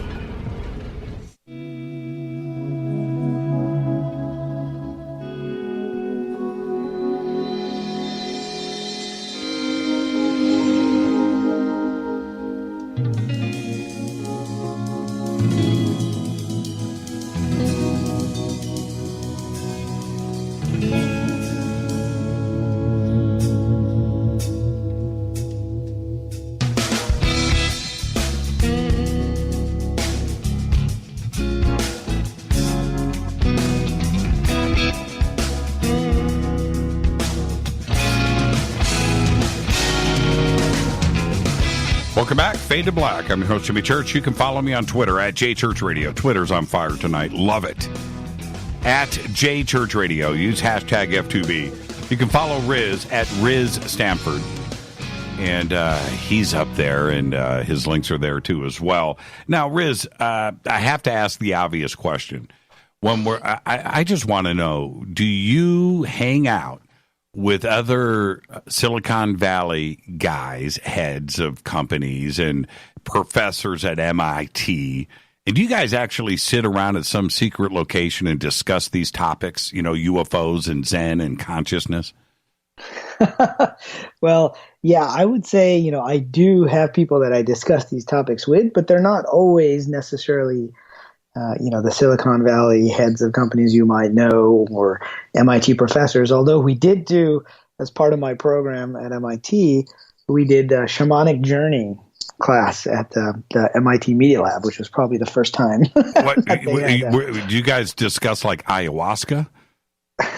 We discussed it, although there was no substances in that. It was just drumming for the shamanic journey. Nobody was puffing some DMT at your class. Nope, that's not part of the curriculum. Yep, it was much simpler than that. Okay, but it was different states of consciousness we were exploring with meditation and different types of things. Yeah. Do you feel like you're singular out there? Well, you know, when you discuss it widely, I feel that way. But then when I talk to individual people, you find that, you know, particularly in Silicon Valley, you know, many people are open to these ideas. They have meditation or yoga practices of their own, and a lot of these ideas are rooted, in the ancient yogic traditions. So it's very interesting. Even within a place like MIT, people are individually open to many different ideas, but they're kind of limited to what they can discuss, in a respectable academic environment. Let's put it that way. I have a good friend in Boston who, she knows a lot about these topics, including UFOs and consciousness, but she doesn't discuss them with her Harvard and MIT colleagues necessarily. That's kind of an interesting double take, if you will. Will there ever be a class at that level of college about maybe this subject, UFOs in particular, or alien contact? Do you think it will ever get that? They've just done it over in Turkey. I don't know if you saw the press releases on this today. I did, yeah. They did an exopolitics class. Right? Yes, right.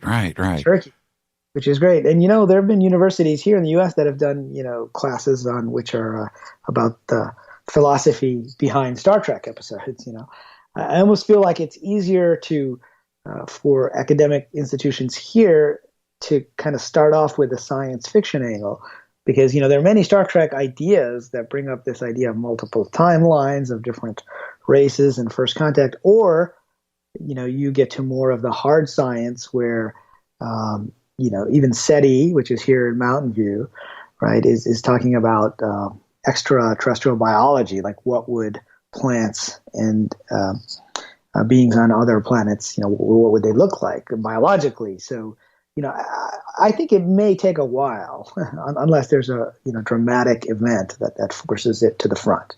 Does it blow your mind when you go around that area up there? You just mentioned Mountain View, and I'm just thinking, of all the campuses that are there, not schools, but, the companies, the amount of money that is that is there. We stayed a couple of years ago. We stayed on the Oracle campus there at I forget the hotel, the SLS or whatever that's right there. Sofitel, I think. Probably, yeah, right? Sofitel. Right. Sure. Nice hotel, right? And you drive around that campus and you look. It reeks of stupid money. There's money, and then you get to that stupid level.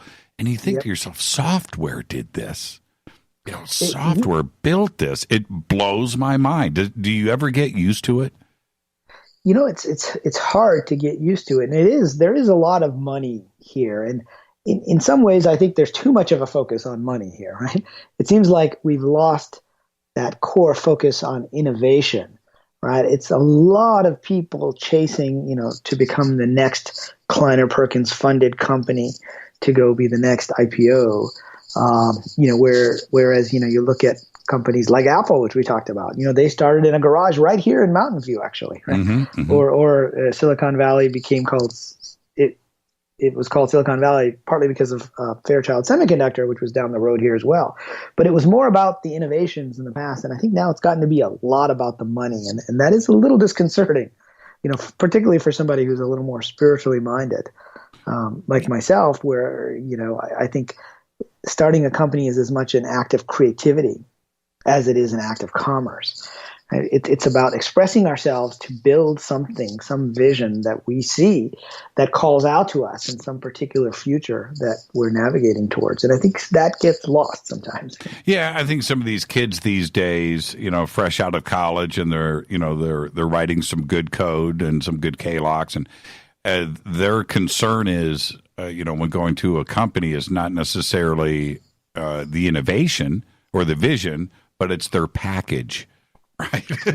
It's like, how much stock in, the next Google am I going to get? Right. And let me decide after a year if I want to move on to the next company, because this one may not be the next Google.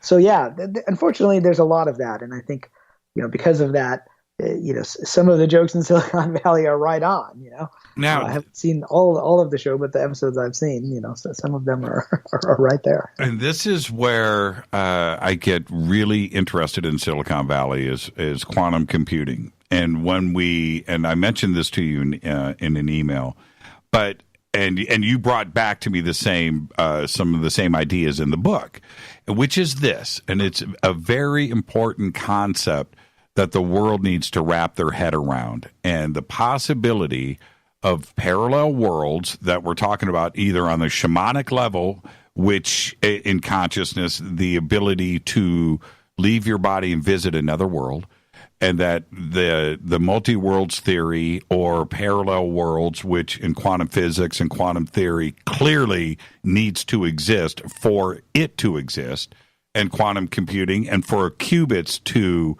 exist and to operate correctly. Now they are affecting another qubit that is off location in another parallel world, right? In an infinite amount, for these very few qubits to work like multiple chips in conventional computing. Now, you're asking the world to believe in pure science fiction here, because it has to be that way for it to work. And that's a bizarre part to get into, because it's not, you use the words mumbo jumbo, right?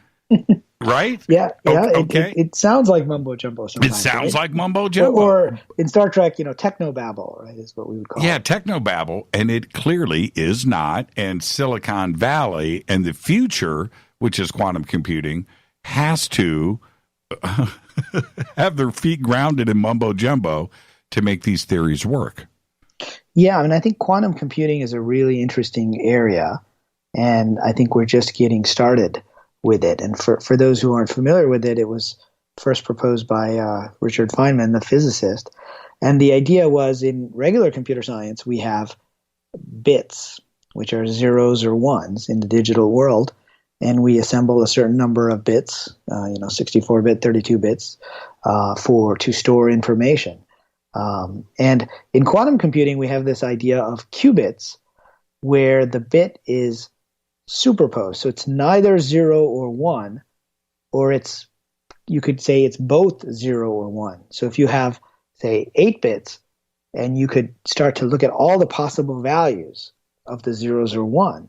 And, one interpretation of quantum physics is that these all exist in different parallel worlds. If you look at the subatomic level, there's the very famous two-slit experiment where they shot a photon through these slits, and sometimes it looked like a wave, which means it went through both slits, and other times it looked like a particle, where it just would go through one of the slits. And the interpretation of that I think is interesting, because it works at both the subatomic, the computer, and at the level of common sense, is that the wave that you see are all the probabilities, all the probable worlds that could come about, and that the particle is when you observe a particular reality, you see the particle location. They call it collapsing of the probability wave into that world. And so the idea with quantum computing is you basically get all these bits in all these different worlds, and then you collapse that by observing one of the bits to try to find the solution to a problem that would be very difficult to do with conventional computing, because it would take a long time for the CPUs to go through all of the possible values. And as the number of bits increases, like with Bitcoin, for example, when you mine Bitcoin, you have 256 bits plus that are being explored, and you're looking for a particular solution. So I think it's very interesting at the computing side, but even in the realm of our worlds, sometimes when we get a feeling of deja vu, or we have what I call a clue, what are we tuning into? Could it be another parallel self, right? Could it be, a Jimmy Church from another world who's maybe not hosting a radio show, he's doing something else? Mm-hmm. I remember driving by Stanford once, and I had this clear vision where I saw myself, teaching a class as a professor and an academic. And, in this life, I'm an entrepreneur. I make video games. I spend time at MIT, but I really didn't follow the narrow academic path. But I tend to be a lot more creative. And it was like a vision that just popped in my head. And then later, as I learned about parallel worlds, I really started to think about that. Could that have been a vision of a parallel world where I made different choices? And that ties to this concept of the treasure map being the set of probable realities that you might have in this life. If you think of every time you make a choice, we branch out into separate worlds. And then sometimes those worlds collapse, kind of like the movie Sliding Doors. I don't know if you ever saw that. Yes. Back in the 90s, where in the one instance she got off the train and the other instance she didn't, and you saw there were two parallel realities which eventually converged. And I think that sometimes what may be happening to us is we make these choices, but there are certain places we were meant to end up in our lives, and there are many different paths to get there. And I spent a whole chapter kind of exploring that concept in Treasure Hunt. Well, and this is one of the things that happened last year, and I've spoken about this a lot on the show, Riz, is the company D-Wave Systems, and I'm sure you're familiar with D-Wave, not that big of a deal, but the head of ED&D, that guy, does this presentation, and he's got it's a big crowd, 3,000, 4,000, 5,000 people. He's doing this presentation on D-Wave and quantum computing. And and the video is fascinating. I'm not going to, drag this out. But in the video, he literally says to the audience, he goes, now look, you need to understand what I'm telling you from here on out is real. Okay? So, listen to me. Quantum computing can only run with parallel worlds. And he says, and I'm paraphrasing here, to your left and to your right are infinite parallel worlds that go out and exist. And our computers, the D-Wave systems, use the qubits. And these qubits sit on a chip, and that one qubit, is interacting with another qubit in a parallel world out there somewhere. Right. And then he said, now he goes on with, further explanation of this, but he says, I am making a prediction right now that with the power of quantum computers, we will detect alien life on another planet by 2019. And he said the computing power that it takes to do this kind of computation, you can't do with conventional computers. It would be a room full of computers, and we would never get it done. We can get it done with the D-Wave Systems computers, and this is how we're going to do it. Now, he's speaking to engineers, right? He's speaking to a crowd that has never watched Ancient Aliens, for example. But to present the D-Wave Systems computer and its future and how they were dealing with it and what it meant and parallel worlds was a fascinating conversation. And now I have to step back and say to myself, if D-Wave continues on this path, then they prove parallel worlds, which they have to exist in order for D-Wave to exist. Now, do you see the chain of events here that I'm referring to? Suddenly, your shaman talk, right? Or anything else that we have talked about tonight is real. It is real, right? Absolutely. I mean, I think parallel worlds is a theory that within mainstream science is gaining more and more acceptance. It's one interpretation of quantum physics, but it's one of the few interpretations that makes sense when you look at the equations. And I think that's really mind-blowing when you really think about the possibilities. And it means that there are multiple versions of us, and different timelines, right? I mean, there may have been a timeline where the Allies didn't win World War II, right? I know there's been a lot of talk of that.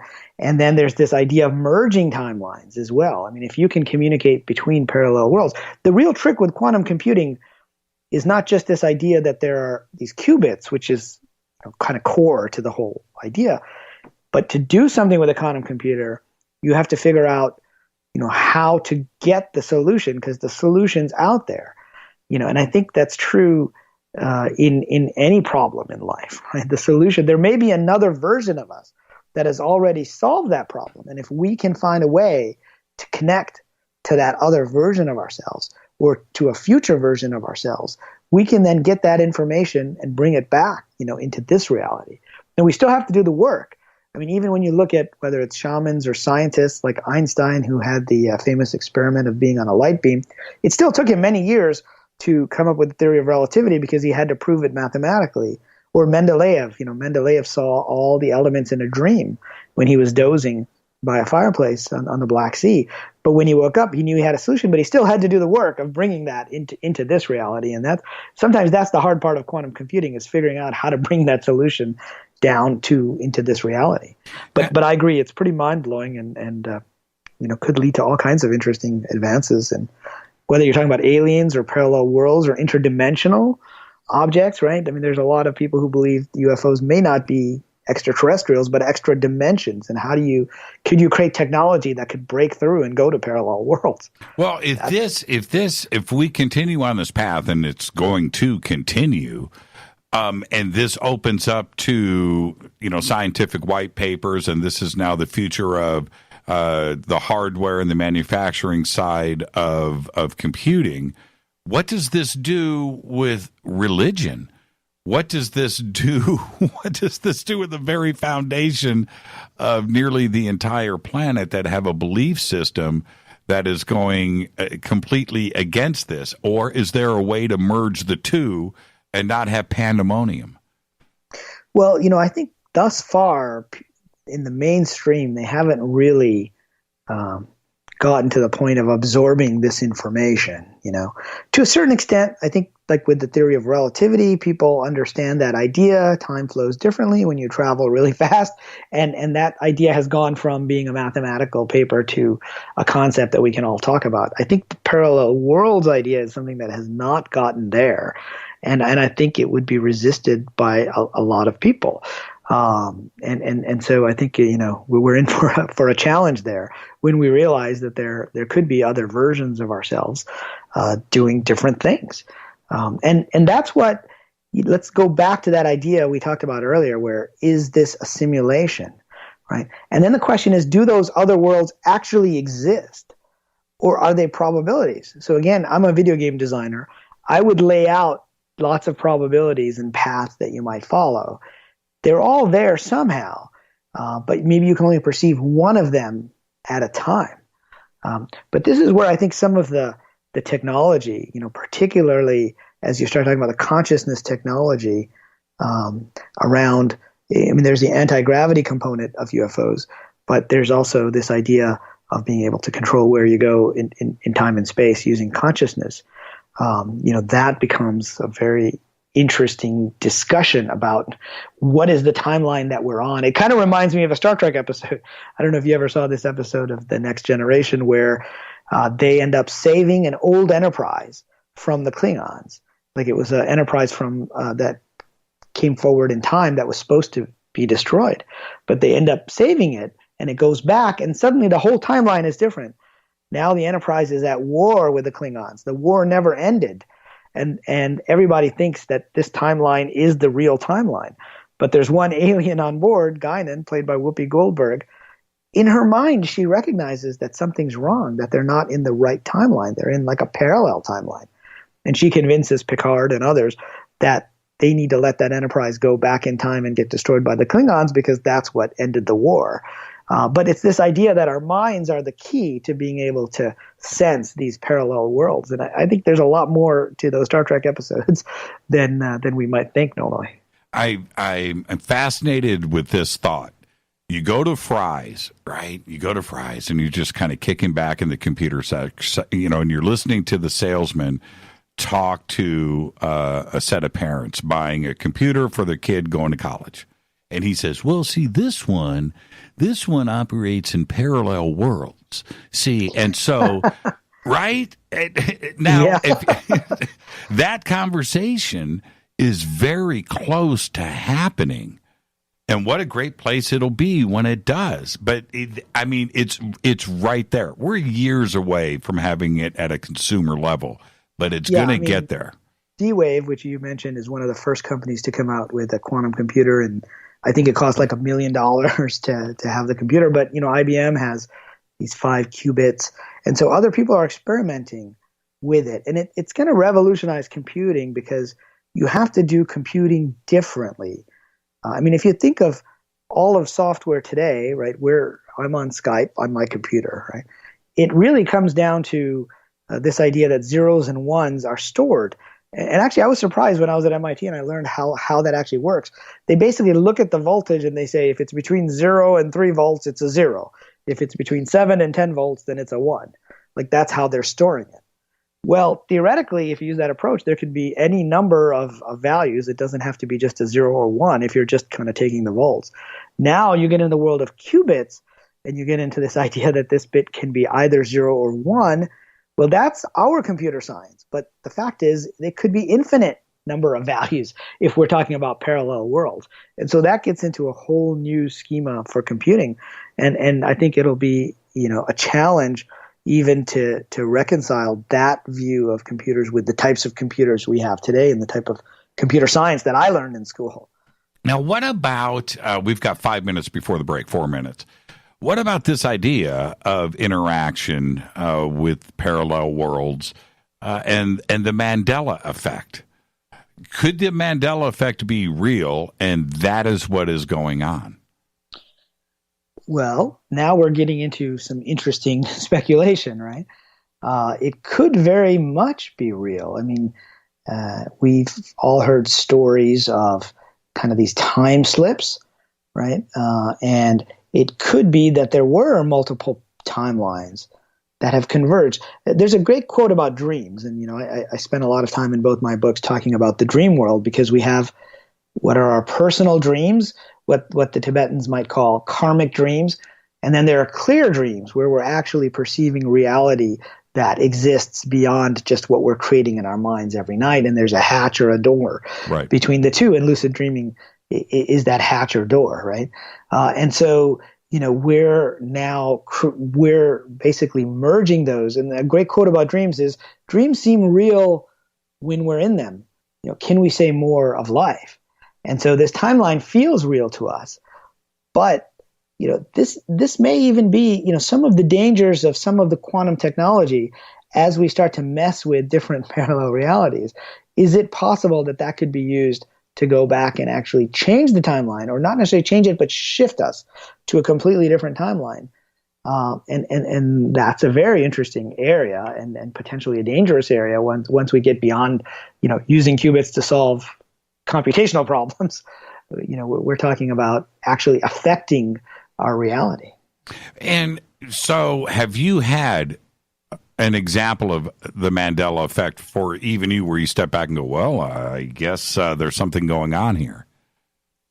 Well, I can't think of a specific example, but again, I bring it back to dreams, where sometimes in a dream, we will know someone that's very familiar to us, right? But in waking life, we don't know them, right? And so was that just a fictional thing that was created in our heads in the dreams, or was it an actual parallel life where we actually did know that person, right? And so I've had tons of experiences like that, where I'll find beings in my dreamscapes where I know them, and I know they're from potentially a very different world than we're from here. So I tend to have more of those types of experiences, I think. Do you think we're going to take a break here? So we have 45 seconds. I'll make the question quick. Do you think the possibility of quantum computing or other interruptions out there, like CERN, quantum computing, and affecting things around us can create synchronicities for us, and that may be what's happening? Well, it's possible.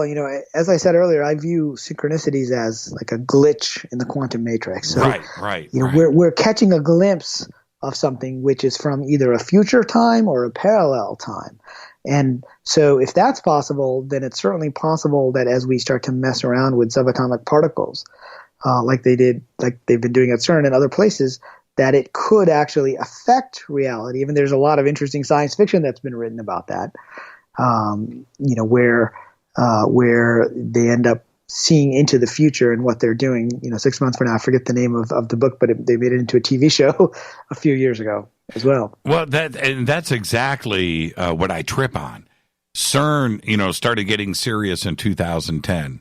Mandela effect in full effect, right? It's just like, could there That's be? Right. And it could be that, certainly. But as we move forward, I think there could be even bigger disruptions. And so this gets into a whole nother theory that we can talk about. Yeah, we will. And we'll talk some UFOs right after the break. This is Fade to Black. Our guest tonight, Riz Virk.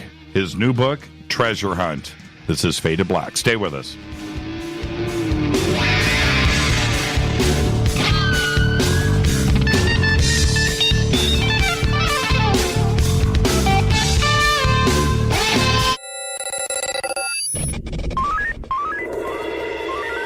Way out here, we listen to Jimmy Church.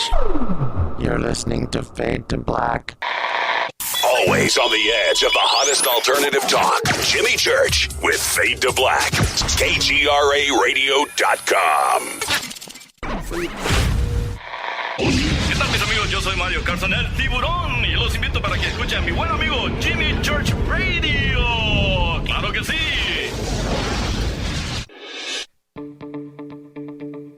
Hurricanes, earthquakes, wildfires. This year we've experienced more than our fair share.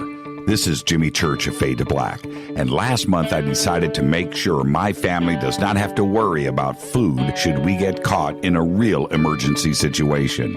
Introducing Numana, a healthy, storable product that tastes so good that you'll want to eat it every day instead of just during those times of duress. All Numana products have a 25-year shelf life, are MSG and GMO-free, no preservatives, and are made in America. With the Numana pack in your home, you'll be able to sleep at night knowing that you've protected your family. Not only have I tasted and tested, I own it. Now you can too. Just click on the Numana banner on JimmyChurchRadio.com and use the promo code Jimmy when you order. In addition to a discount, we'll send you an autographed Fade to Black t-shirt. Seriously. Go Beckley Tappy. Do you worry a lot? Whether you're a college student, busy professional, parent, or grandparent, ongoing stress and elevated levels of the stress hormone cortisol can rob your memory, your health, and your future. Now you can combat the effects of stress and anxiety while improving your memory and recall at the same time with the dietary supplement Calm and Clever. Studies show that the ingredients in Calm and Clever reduce cortisol by as much as 30% in 1 to 2 weeks. Call 1-800-758-8746 or calmandclever.com. You listen to us, and we listen to you. And so does the CIA. KGRARadio.com.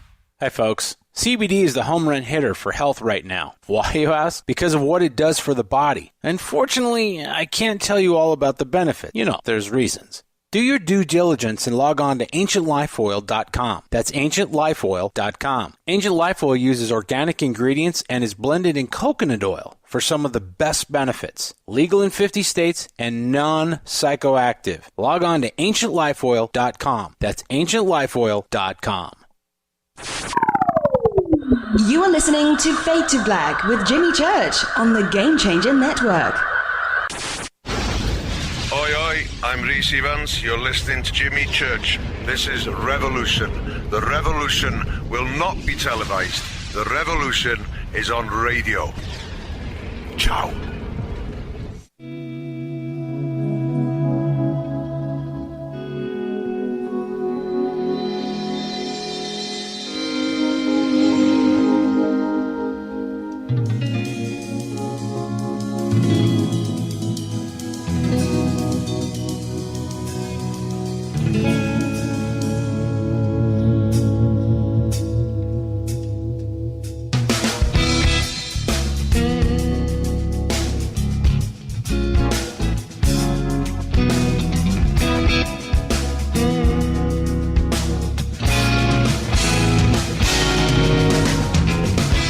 All right, welcome back. Fade to Black. I'm your host, Jimmy Church. Our guest tonight, Riz Virk. And before I get back to the conversation, everybody wants to know about this shirt that I'm wearing tonight. Now, this is what's great about Fade to Black. One of my favorite restaurants in the country is in Austin, Texas. It's called Guero's, quite possibly the best taco you will ever eat. Guero's in Austin. Now, and I've talked about Guero's on this show a lot over the years. And as it turns out, Sophie, the bartender at Guero's, says she is my biggest fan. I've got a business card right here in my hand from Guero's. All right. And I'm wearing my Guero's t-shirt that just came in the mail. So thank you, Sophie. Thank you, Bruce. And there you go. Next, they say that they're going to be sending us some food in the mail on dry ice, and I can't wait for that. Thank you, Guero's. All right, now, Viz, let's answer some of the questions here in Twitter, and you're probably watching this stuff fly by, but I'll catch this one. Has Riz ever had a UFO experience? I saw that one on coming by on Twitter. You saw it, right? Well, so, as you mentioned at the beginning of the show, as an executive producer on Thrive, which was put together by Foster and Kimberly Gamble, and they go a little bit into UFOs, as well as Sirius, which is about Dr. Stephen Greer, and they talk a lot about UFOs. So because of those experiences, I've met a lot of people that have had UFO experiences. Particularly, I lived in Phoenix for a little while, and I met a lot of people that were there during the Phoenix Lights incident back in 1997. Right. And when you talk to these people, it wasn't just some flares or lights. They looked up and they saw an actual craft. The stars dimmed as it went over them. And so I've met a lot of people, that have had UFO experiences and investigated it a bit. In terms of myself, it depends how you define it. If you define it as seeing an unidentified light in the sky, sure, I've seen stuff like that, including things that would hover for a while and then shoot off like a shooting star. But I have no idea what that was. So I've had some experiences like that, but not when you get to actually seeing a craft or anything like that. So with like Sirius, did Greer take you out for a CE5 session? He did take some of the team out. I actually didn't make it to that one. So one of these days, hopefully we'll do that with Dr. Greer. Well, we'll take you out one night. We'll definitely do that, and you should go through the experiences that we have, like ESETI Ranch, up in Washington. I'm sure you've heard of. Yep, I've actually been there. Yeah. Okay. Well, there are some places like Joshua Tree down here in California, and of course Sedona. And ESETI, I don't know what's going on at these places, but I have gone out, with hundreds of people in groups and seen these things happen. And I can't, like you said, you don't know what, if it's ET necessarily or if it's some crazy technology of our own. But nonetheless, it's not a conventional aircraft or anything like that. And I can't explain this stuff away. When you saw something hover and then dash off, I mean, what do you say to yourself at that moment? How do you reconcile that in your own mind? Yeah, well, as I said, I'm an engineer, so in my mind goes to how did they do that, right? What is the technology that could allow something like that? Because clearly conventional planes can't do that, and I think too much time is spent in the mainstream media when they talk about UFOs, saying, do UFOs exist? But that's obviously not the interesting question. The interesting question is, what are they? Are they secret government projects? Are they extraterrestrial craft? Are they interdimensional craft that have found a way to break through? I mean, I've talked to people who tell stories of, at Joshua Tree, for example, of looking up in the sky, there's nothing in the sky. And slowly they see a craft fade in. Well, that sounds a lot like cloaking technology from Star Trek, right? It's uncloaking. Or did it just burst through from a parallel quantum world? I can't say that I have the answers, but I'm very fascinated by the questions and I'm fascinated by the technology. And I'm actually hoping that, with this real life treasure hunt, I've met people that have been trying to put together prototypes of what drives these craft. I've talked to a few people who've been trying to reproduce the Hamel motor, which was based upon a gentleman up in Canada who had some really strange experiences, and he created this magnetic motor that supposedly shot up and broke through his garage and went up into the sky. And I've met people, trying to create replicas of Otis Cars, who's worked with Tesla for a while and supposedly learned some things. And so I'm hoping that, some of this will surface. And that's an interesting question for me, because if this stuff is there and it reacts that way, there has to be some kind of a science behind it. It's just not our conventional science. And so our conventional scientists aren't focused on it. But it would be nice if there were ways to bring this technology out of the dark, so to speak, and then to have competitions like the X Prize, which was won by Spaceship One when they were a private company that was able to send a spacecraft up into orbit. Wouldn't it be nice to have an X Prize that says demonstrate a non-rocket based technology that would allow you to launch satellites or get into orbit. And then, we might start to see some of these surface. I'm a big believer that, innovation starts at the grassroots, and that, that's where the answers may lie. What do you think about disclosure? The big D word. It's so discussed in our circles these days, and it means so many. There's so many definitions to it. It affects people differently. For you, what do you think disclosure is, and do you think there's a possibility that we may have that someday?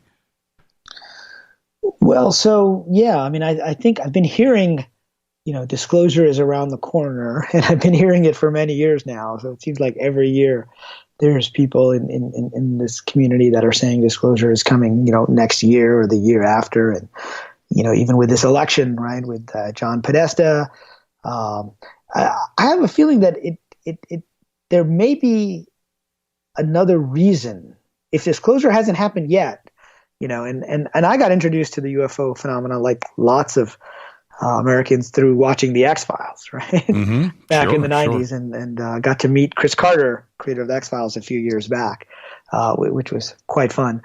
But, the point, there's an episode in the X-Files where, Agent Mulder asks, I think it was the Deep Throat guy, they're here, aren't they? And he answers, Agent Mulder, they've been here for a very long time. So I wonder if they've been here for so long and disclosure hasn't happened now, then maybe there's another reason why it hasn't happened. And I don't know what that reason is. So now we're totally speculating, right? Well, we are, except if you go with Occam's razor and you just go with like the simplest thing here, right? And you start to deduce if they have been here forever, which I think that they've been here for a very, very long, millions of years, there's no reason why not to think that. And for me, I want to keep this simple. I don't want to talk too much. We are trying to discover exoplanets right now, more exoplanets. We're trying to send probes out, and we are sending probes out and trying to get interstellar and doing all of these things. Why? We're trying to figure out what's going on out there. Well, ET's doing the exact same thing from other points in this universe. They are also trying to find us or other planets that's what they're doing.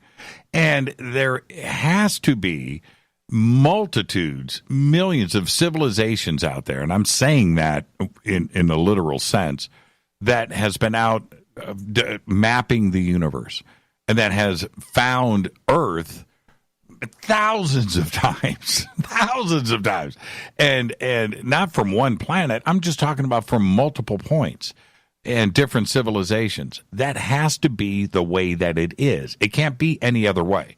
To think that we have never been found by another intelligent life form that is more smarter than us is absurd. It's an impossibility. I'm telling you, it's a zero probable number. Zero. And so that's it. That's the answer to that.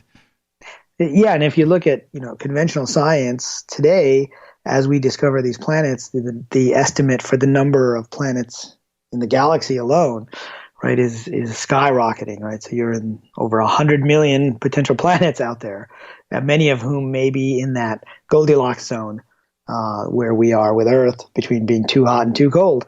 So I think even mainstream science will acknowledge that there are probably extraterrestrial civilizations and life out there. I think where the UFO and the mainstream science collide is in that question of whether they're visiting us or not. Right. And I think, that's an interesting clash. And I've met people on both sides. As I said, I've done some UFO documentaries. I also know the people over at SETI, like Seth Shostak and people like that, and they have a very different perspective. But I wonder, again, going back to science fiction, if there are these other civilizations visiting us and there is this technology that allows it to be done, why hasn't that technology been allowed in the open? Now, one theory is there's governments that are suppressing it. I have another random theory, which I have no idea if it's true, but it's a theory. It's sort of like what we do with, let's say, Iran and the nuclear deal, right? We say to them, we have our UN inspectors. You're not allowed to have that technology because it's too dangerous. And we send in the UN sends in inspectors to try to stop them. And anytime they get close, we get nervous. Well, I'm not for or against the deal, but if you take that model to an interstellar level, and supposedly Ben Rich, who was the director of Lockheed Martin, said that every point in space and time are connected.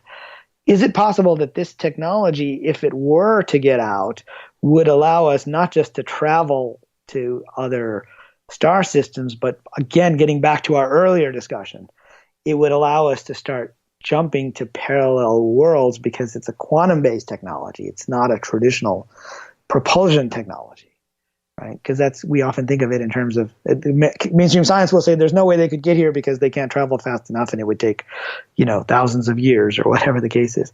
But maybe it's that this technology would allow us to alter the fabric of space and time, and we could alter the timeline that we're on, and maybe there's a quarantine around our planet, possibly. Now, this is just another idea. Could make for an interesting science fiction novel, I think. But could it be that's one of the reasons why we haven't been able to get this out in the open? Yeah. And if if it goes to a level playing field, in other words, the technology is shared and suddenly this is available to everyone, then the dependence and the profitability from others and other countries goes away, right? And so that the industrial machine is no longer needed. That's one aspect. The other thing is, from a military aspect, like you were just suggesting, if somebody could then go back and alter time, and now the United States is not the superpower that it is, it could be Mozambique.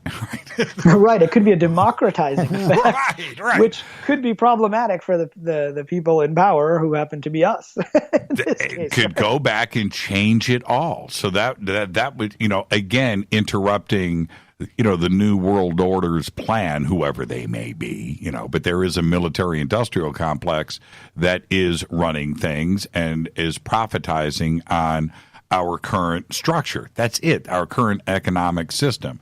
But if that technology gets out, none of that is of value. Suddenly, all of that just completely goes away. And that, I don't think anybody that is selling shares and stock in their company and dividends wants that. That's right. And so you have a security element, you have a financial element. I mean, this was explored in Thrive.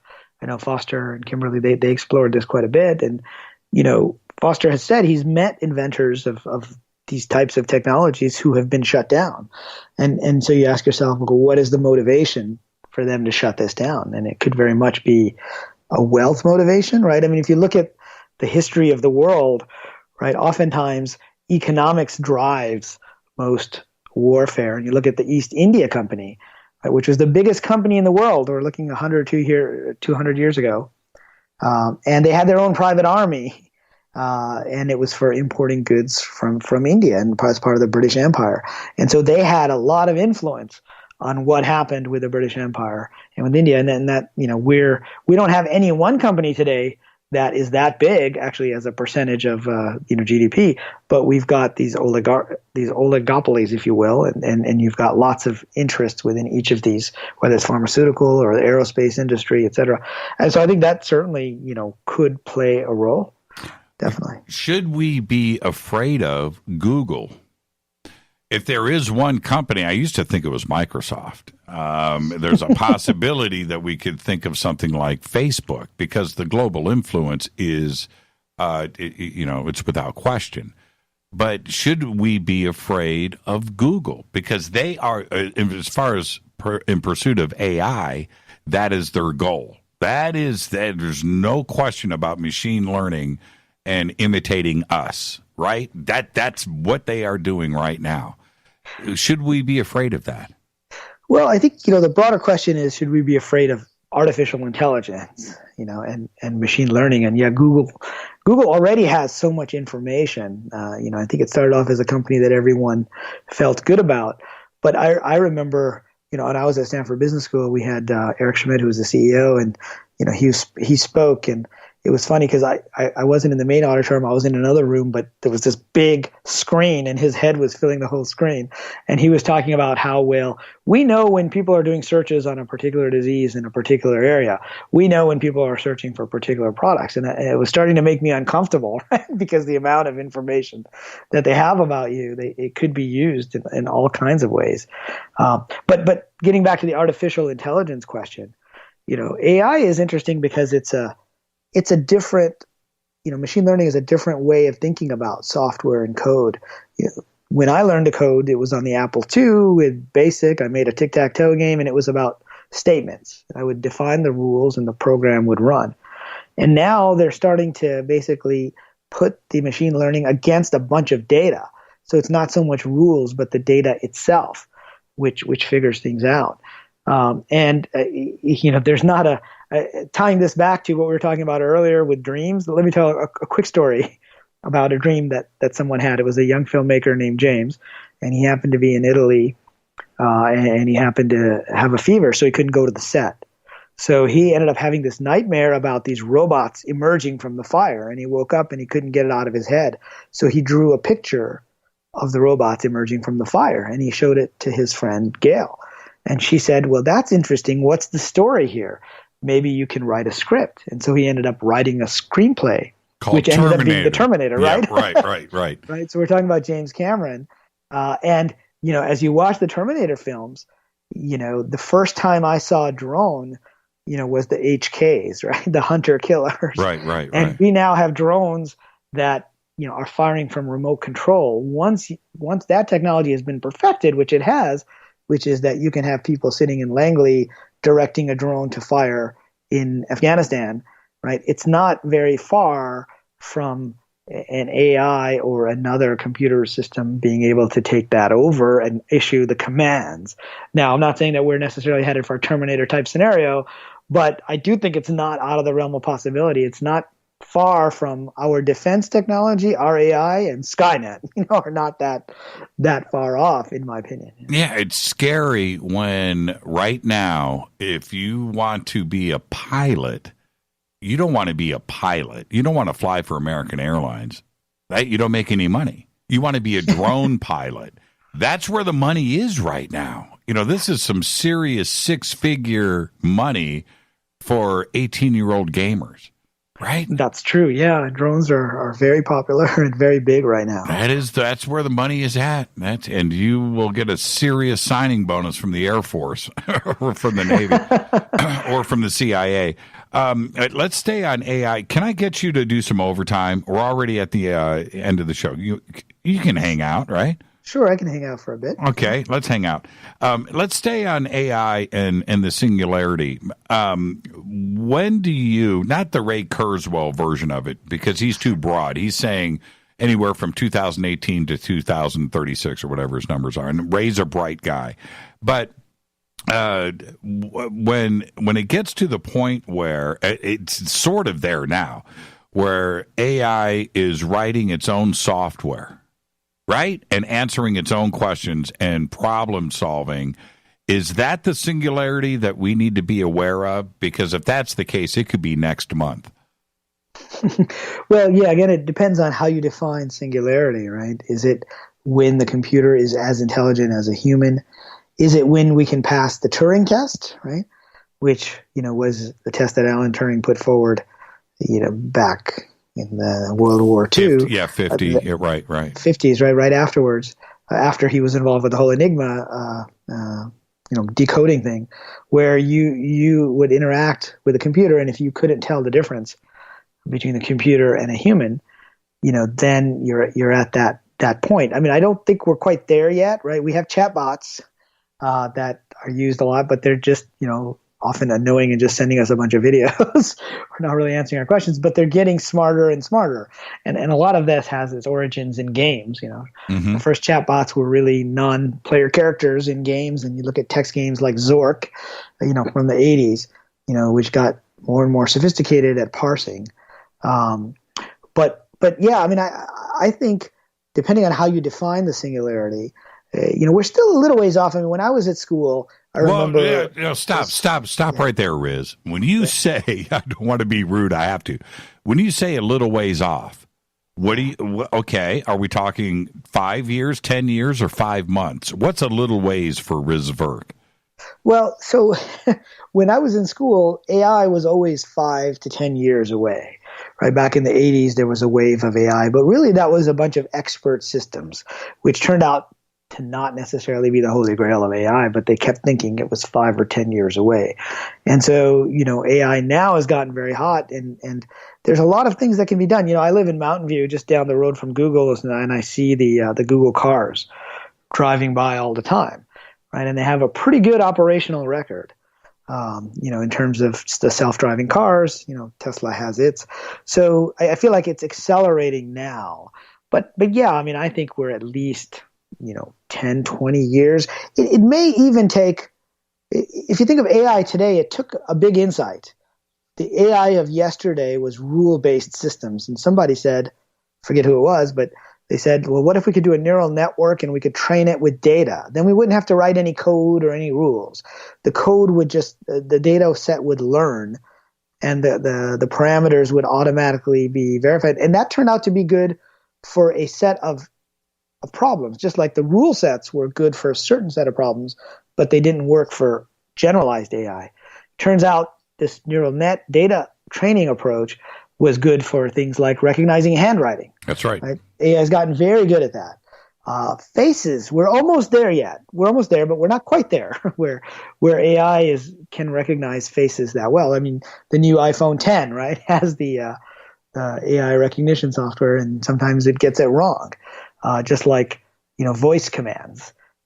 They've gotten pretty good on the phone, where if we're only allowed to say, operator, or, I want to change my reservation, they've gotten pretty good at recognizing that. But, Siri breaks down all the time for me when I try to talk to her.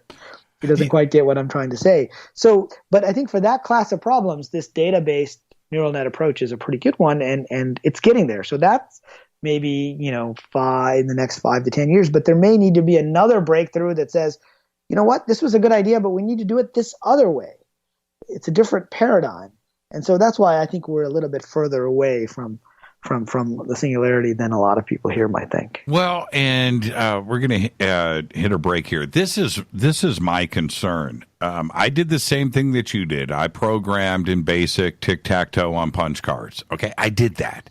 Punch cards, wow. Yeah, I never did that. Yeah, I see. I predated you, but we, wrote it all out and so. But all of that idea, all of that mindset, pre-1993, 92, 91, pre-internet. Today, with the ability, not only cloud-based, but the network of computing power is getting stupid on chips that are really stupid compared to 10 years ago. And I know I'm speaking to the choir here, but now for the computing power for AI to start looking at itself and starting to, now it has the power to do this. My fear is that once that simple line is crossed, that simple line, then the computing AI power will magnify by a trillion times in 24 hours. And then in a week, now we're looking at what people were thinking were 5 or 10 years is going to happen in minutes, because it is going to exponentially just compound and just take off. That's what I fear, and nobody's addressing that. That's what I trip on. And when it happens, it's going to happen so quick. It's going to be in days. It's not going to be, something that we can slow down. Well, yeah, that may be the case. I mean, today, because we're all connected, I mean, one of the hottest technologies these days here in Silicon Valley is blockchain. Mm-hmm. Right? And the idea of blockchain is that you have all these different computers all computing the blockchain for Bitcoin, for example, but it could be used for other technologies. I mean, there's a great there's a great scene at the end of Terminator 3, which most people think isn't such a great movie, but where he's trying to shut off the servers and he realizes, oh, it's software. You can't just shut it off. It's already on lots of different servers. We're now getting, these decentralized peer-to-peer networks where the computing can happen, in many different places at once.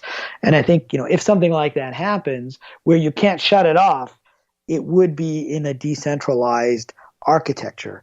But I think it's going to take different architectures from what we have today.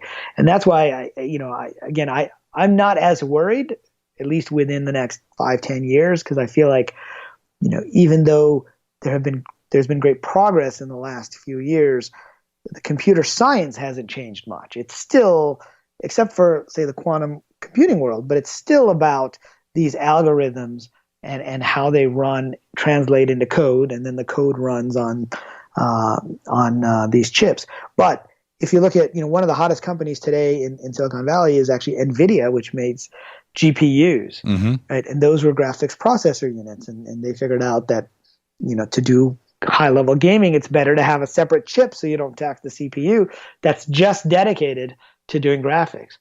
Well, it turns out people are creating chips now just for, say, mining Bitcoin, and then those GPUs are providing the computing power that AI might need. So, that's a very, very interesting concept. One of the projects that I'm involved in now is a company called Theta Labs, and we just announced this new Theta token, which is like Bitcoin, but it's a blockchain for distributing video. And the idea is that anybody can upload their video or stream it, and you don't have to go through a centralized server. You don't have to go through an Akamai or an Amazon CloudFront, and that people can watch these streams, and as they watch, they're earning these coins. And it's happening on very large number of computers around the world, so that, if you want to watch a particular esports stream or video stream and you're in the middle of Brazil, there might be somebody down the block who has a better connection than you. And so we can use all this computing power that's sitting there in order to send the videos. And so that's an example of taking, an existing architecture and saying, let's decentralize that. I think you're going to need that kind of decentralized AI before we get to the kinds of scenarios, I think that we're all worried about at some level and that you're talking about. Well, and the other part, because you talk about the off switch, right? And obviously there needs to be that emergency scenario, right? That DEFCON 5. Holy crap, this is spinning out of control. Let's turn it off. But AI is going to outsmart that. That's the first thing that they need to write into their software, right? And that's the. Otherwise, AI is not worth its. It's not worth its bit. So, right. The off switch. It's not going to be as simple. Well, let's unplug it. No more electricity. Well, AI thought of that, right? Right. I think we're not there yet, but yeah, as you start talking about these scenarios of self-awareness, right? And again, I use science fiction as analogies, whether it's Skynet or in Star Trek Data, right? And the question comes up, is Data a person, right? And Picard has to defend him, in a couple of episodes, or is he just a machine? And that raises some uncomfortable questions about ourselves. Our mainstream scientists say, well, we're just a collection of neurons, right? Well, if we can get these artificial neurons and you have a collection of them, then is that the same? But, I tend to also, having been a student of the ancient yogic and other traditions, believe that there's more, that there is an animating force, and that animating force is our consciousness. And so the question is, can AI have its own consciousness? Or is it just still going to be just reacting to these situations? And I don't have the answer to that, but that's when we start to worry. If we look at a religious or Eastern religious model, right? And at MIT, what I learned was that science is really just a series of models, and they happen to be mathematical models in science, and they work for some time, and usually they might not work on the edges, like the Newtonian model of classic physics. It works except when you're going really fast, and Einstein figured out there was a fringe and another model that worked better as a more generalizable model. Well, I think in the ancient traditions, they have this model of a soul that comes in, goes out in between lives, and it plans the next life, and it goes back in. It's like a video game where you're going, from level to level. And whether you believe in that or not, it's an interesting model, I think, right? And so, but supposedly, as I talked about earlier, where the yogis could send their consciousness to another biologically based being, like a bird or an animal, it's when you start combining biology with the electrical circuits. That's where I worry that strange things will start to happen, and that you actually could have consciousness in the silicon/biological based chips, which have yet to be invented. Well, it would have to be. That's where I would worry. Well, and see, this is the trippy part about that is theoretically and certainly mathematically and from a code writing sense, it would have to work, because in the universe, everything is a positive or a negative. Consciousness is energy. A conscience is energy. Your id, right? The brain, right. Everything is energy. Therefore, it's a positive or a negative. Therefore, it can be stored at some point somehow. Right. Right. And today it's stored in our physical bodies, at least while we're alive. Right. Right. That's right. When you look at lucid dreaming experiences and astral traveling, and you can pick up things and you can go see what people are doing. And there are people who are very adept at that.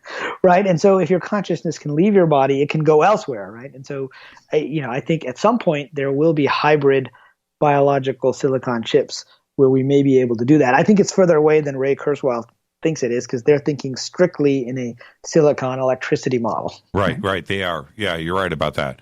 And what about this? Let's take one more step outside of the box. Do you think that there is somebody up there in Palo Alto that is working on a time machine? And I'm not being facetious here. I'm being 100% serious. Well, I don't know if they're here in Palo Alto, but there are certainly physicists who are working on what could be the start of time machines, in the sense that, there was this one scientist, I forget which university it is, but, he discovered that with light. Yeah, Ron Mallett, University of UConn. He's up at UConn. UConn, exactly. And so, he did a presentation about how, using light, it could create the similar to what a black hole or singularity, now different type of singularity in space, creates, so that you could create these little time loops and that the photons could go back in time. And he presented it to a lot of different physics dignitaries and notables, and his motivation was that his father died and he wanted to go back in time. And they said, what you're doing is really interesting.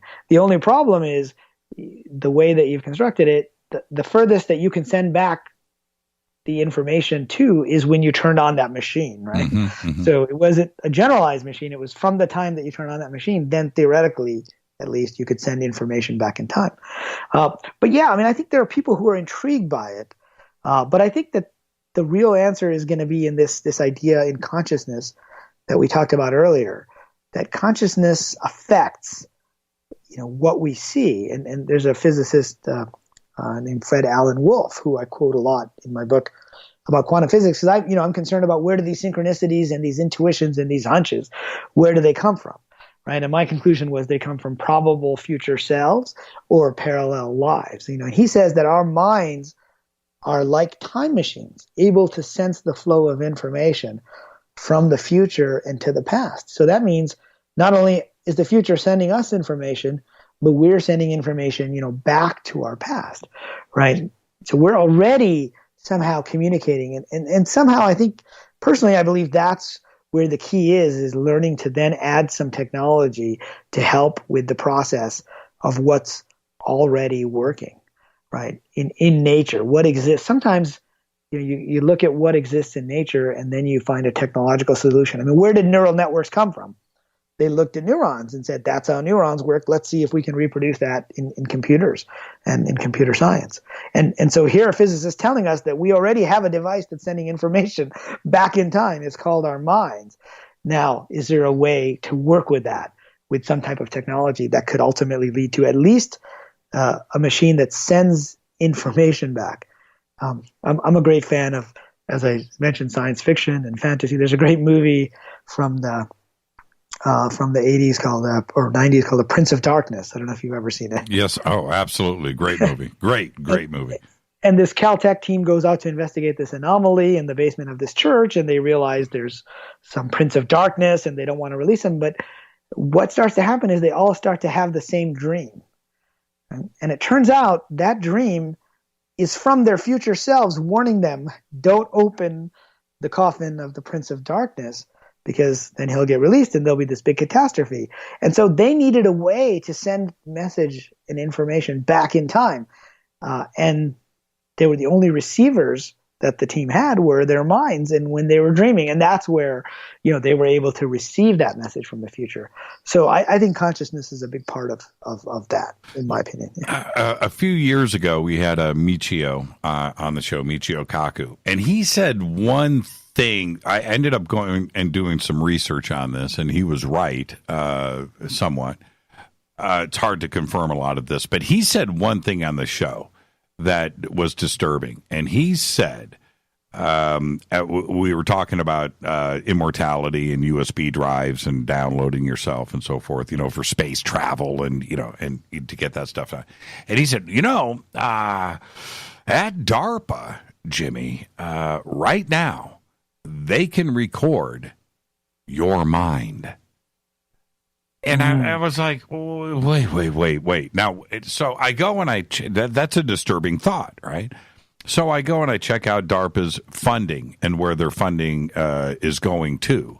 All of it, nearly all of it, some of it's weapons and future technology, but is consciousness and writing the code for the computer interface that will convert the mind into machine language, right? That's it. That's the funding of the research right now. That's it. All neurotechnology. Sandia, full on. Go watch a TED Talk from somebody from Sandia. It's frightening. But that's where it's all at right now. And I'm tripping. And if that gets crossed, and what's the intention of this for DARPA? Right, and that is kind of frightening because now you're at that interface between biology and computer science, because we're taking something that exists in our minds and trying to record it in bits, on computers and on memory. And we talked about Google having a lot of information. Well, that starts to, there could be good and bad uses of that, right? On the one hand, you may be able to use it to figure out what happened and who's telling the truth in the trial situation. On the other hand, it's like a super high-tech big brother that knows what you're thinking. I know. Well, let me ask you this before I let you go. And again, I want to thank you. Fascinating conversation. I look forward to having you on the show again. But the question is twofold, so I want you to answer both versions. One, up there in Mountain View, E.T. comes down, saucer, spaceship, in your backyard, and says, Riz, come on. Do you get on that ship?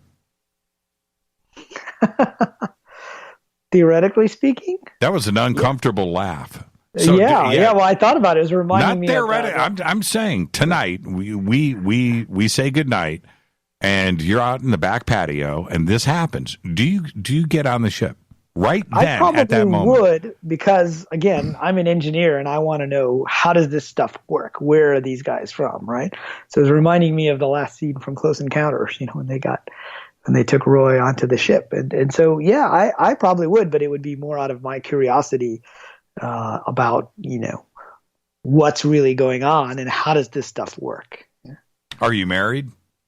Not married, but I do live with my partner. Okay. You're together a long time, yeah. Okay. Do you take your partner with you?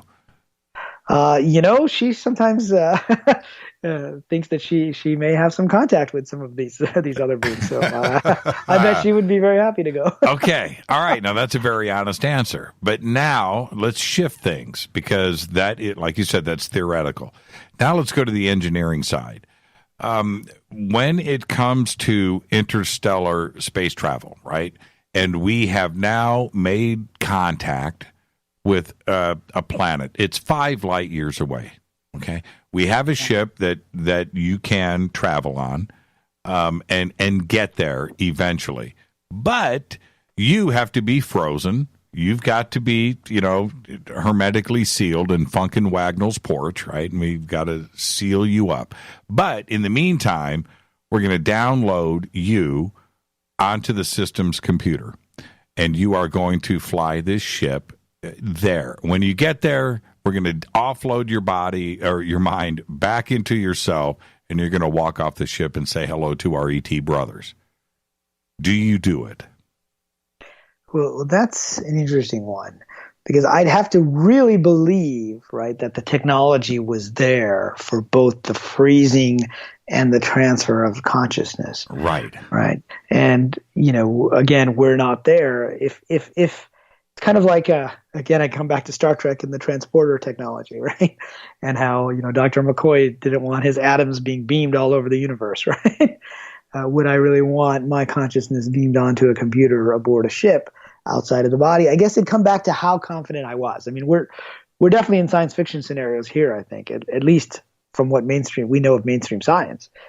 And so it would just come down to how confident I was about the technology at that point in time. Yeah, because these are, if we're dealing with nuts and bolts technology, right? Pure nuts and bolts hardware, that we have to overcome our physical bodies.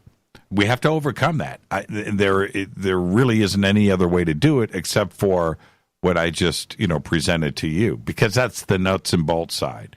The other side is, now we're at a quantum level and we're able to fold space, and it takes us 3 seconds. Right. And we'll be there more quickly. That may be, a more realistic way of getting to other planets and stars. Once we figure out how all of that works and how we can rip holes, in space-time to do that. And that's also potentially very far off, but, that might be, 5 light years is pretty close by when you think of the universe, right? There's probably only one blip. Star that close, maybe 2. Yep. Blip. It's a blip. And we've got to get there. We can't live here forever. This is going to be, burning cinders in 50,000 years. It's probably going to be so hot here by then that we can't live here. We've got to figure out a place to go. I want to thank you, Riz, for the show tonight. Brilliant conversation. But with Treasure Hunt, you're going to be doing this $20,000. When do you plan on closing this out? So the competition is open for a couple of months. On the website, I have kind of the details. So it's through the end of March. So that gives people time to read the book, think about their ideas that they really want to pursue, and submit an application, for the contest for some crazy idea that, it's not every day that people in Silicon Valley are willing to fund these kind of crazy ideas. They fund different types of crazy ideas, but I'm really hoping to open it up to, the types of ideas that normally wouldn't receive funding. And hopefully it's enough of both the money, but also the mentoring from myself to really help you get your project off the ground. The world needs a lot more of you, my friend. Thank you so much. The book is great. Everybody go and get the book.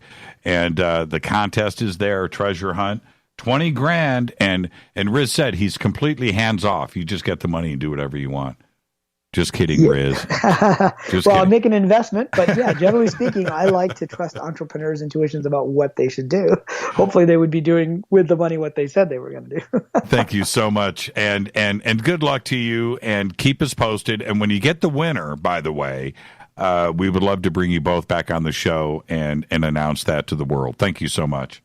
Thanks for having me on. It's been a lot of fun. It's just, I told you. And I say we were going to run out of time, and we did just that. Thank you, Riz. Enjoy the rest of your night. Okay, good night. Good night. Riz Virk, everybody. The book is Treasure Hunt. I'll hold it up again. And if you just go to the website, jimmychurchradio.com, you can click on Riz's links right there. I need to take a break. I skipped over this with the network, but I'm doing it now. All right, fade to black. I'm your host, Jimmy Church. Thank you, Riz Virk. And I'll be right back after this short break. We'll go over some news, and maybe, I don't know, maybe we'll have time for a question or two. I'll be right back. Stay with us.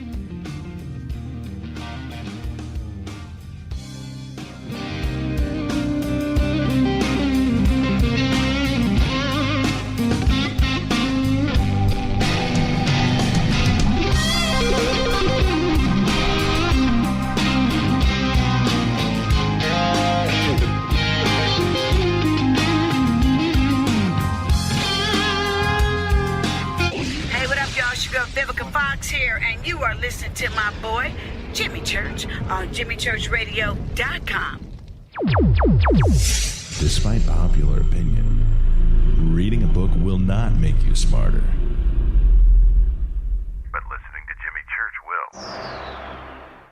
So you went to dinner last night, you had your favorite pasta. Ugh. Or maybe you had a heavy, spicy meal and it left you. Ugh. GetTheTea.com. Maybe you mowed down a huge steak and your plumbing is all plugged. Ugh. GetTheTea.com. Our super strength tea will take care of your occasional. Ugh. It's all organic and non-GMO. Get rid of ugh. We have so many great supplements, but our super tea is number one. GetTheTea.com. That's GetTheTea.com. So, you love talk radio? Then you'll love TalkStreamLive.com. TalkStream Live is always on, 24/7 with the best streaming talk shows. Find your favorite talkers and discover some new ones. It's free, readily available online or on mobile with any smartphone or tablet. Finding your favorite talk shows all in one place has gotten a whole lot easier. Just go to TalkStreamLive.com. Be sure to download the free apps from Google Play or the iTunes App Store. When you take the beans from Central America with dashes of Indonesian and African mixed in and then roast it to the dark side of fade to black, you create the ultimate brew of fringe. Introducing the Fade to Black blend from Rivermoon Coffee. Yes, Rivermoon's darkest customized roast was created for the love of Fade to Black. The alchemy of masterful roasting and smoking the beans is in every sip of this full-bodied, dark Java. I need my coffee dark, deep, with distinct bittersweet chocolate highlights, just like the bunker. Leaning further into the darkness of the roast is Fade to Black blend from Rivermoon Coffee. Just click on the banner at JimmyChurchRadio.com and use the promo code F2BBLEND for 15% off of your order today. Go Beckley Teppy. Hey, can we talk about something serious for a minute? Your age. Getting old has its perks. But remember, being a few years younger, you know, your hair was thicker, you didn't have so many wrinkles, that extra weight wasn't haunting you, and you just felt better. Well, we can't turn back the clocks and go back 10 or 15 years, but you can start feeling and looking 10 or 15 years younger with Nature's Youth RSF. It's a doctor-formulated daily supplement that helps your body maintain its peak performance and fight the aging process. Imagine sleeping better, looking better, and feeling better. See how Nature's Youth RSF has helped thousands of people just like you at natureyouth.com. natureyouth.com. The holidays are coming. Imagine how it will feel when your family and friends are asking you what you did to look so good. Your secret will be Nature's Youth RSF. It's time to start looking better and feeling better. Learn more and order your Nature's Youth RSF at natureyouth.com. That's natureyouth.com.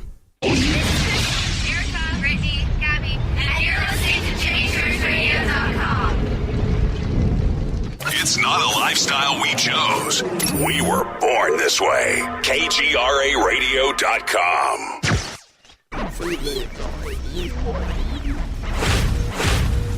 This is KJCR at JimmyChurchRadio.com.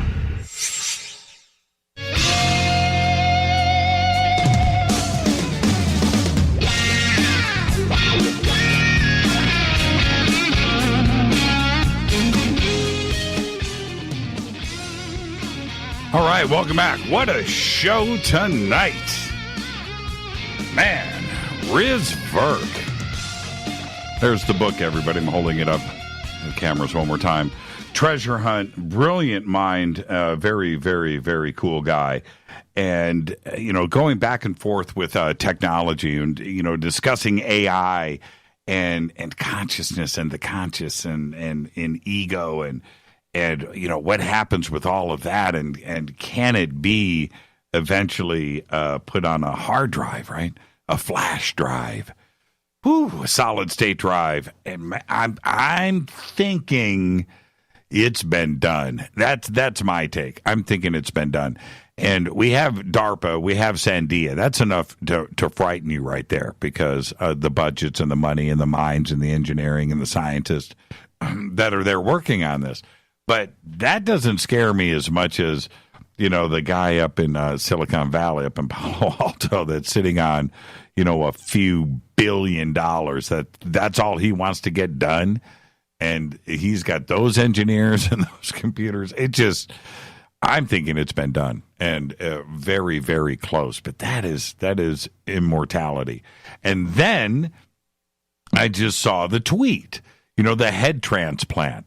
Let's think about that concept for a second before I get to this news story that broke today that blew my mind. The head transplant. Right? Okay, the head transplant. You've got the body, you've got the head, and you now what goes on there? Right? When those eyes open up, who is it? Who is it?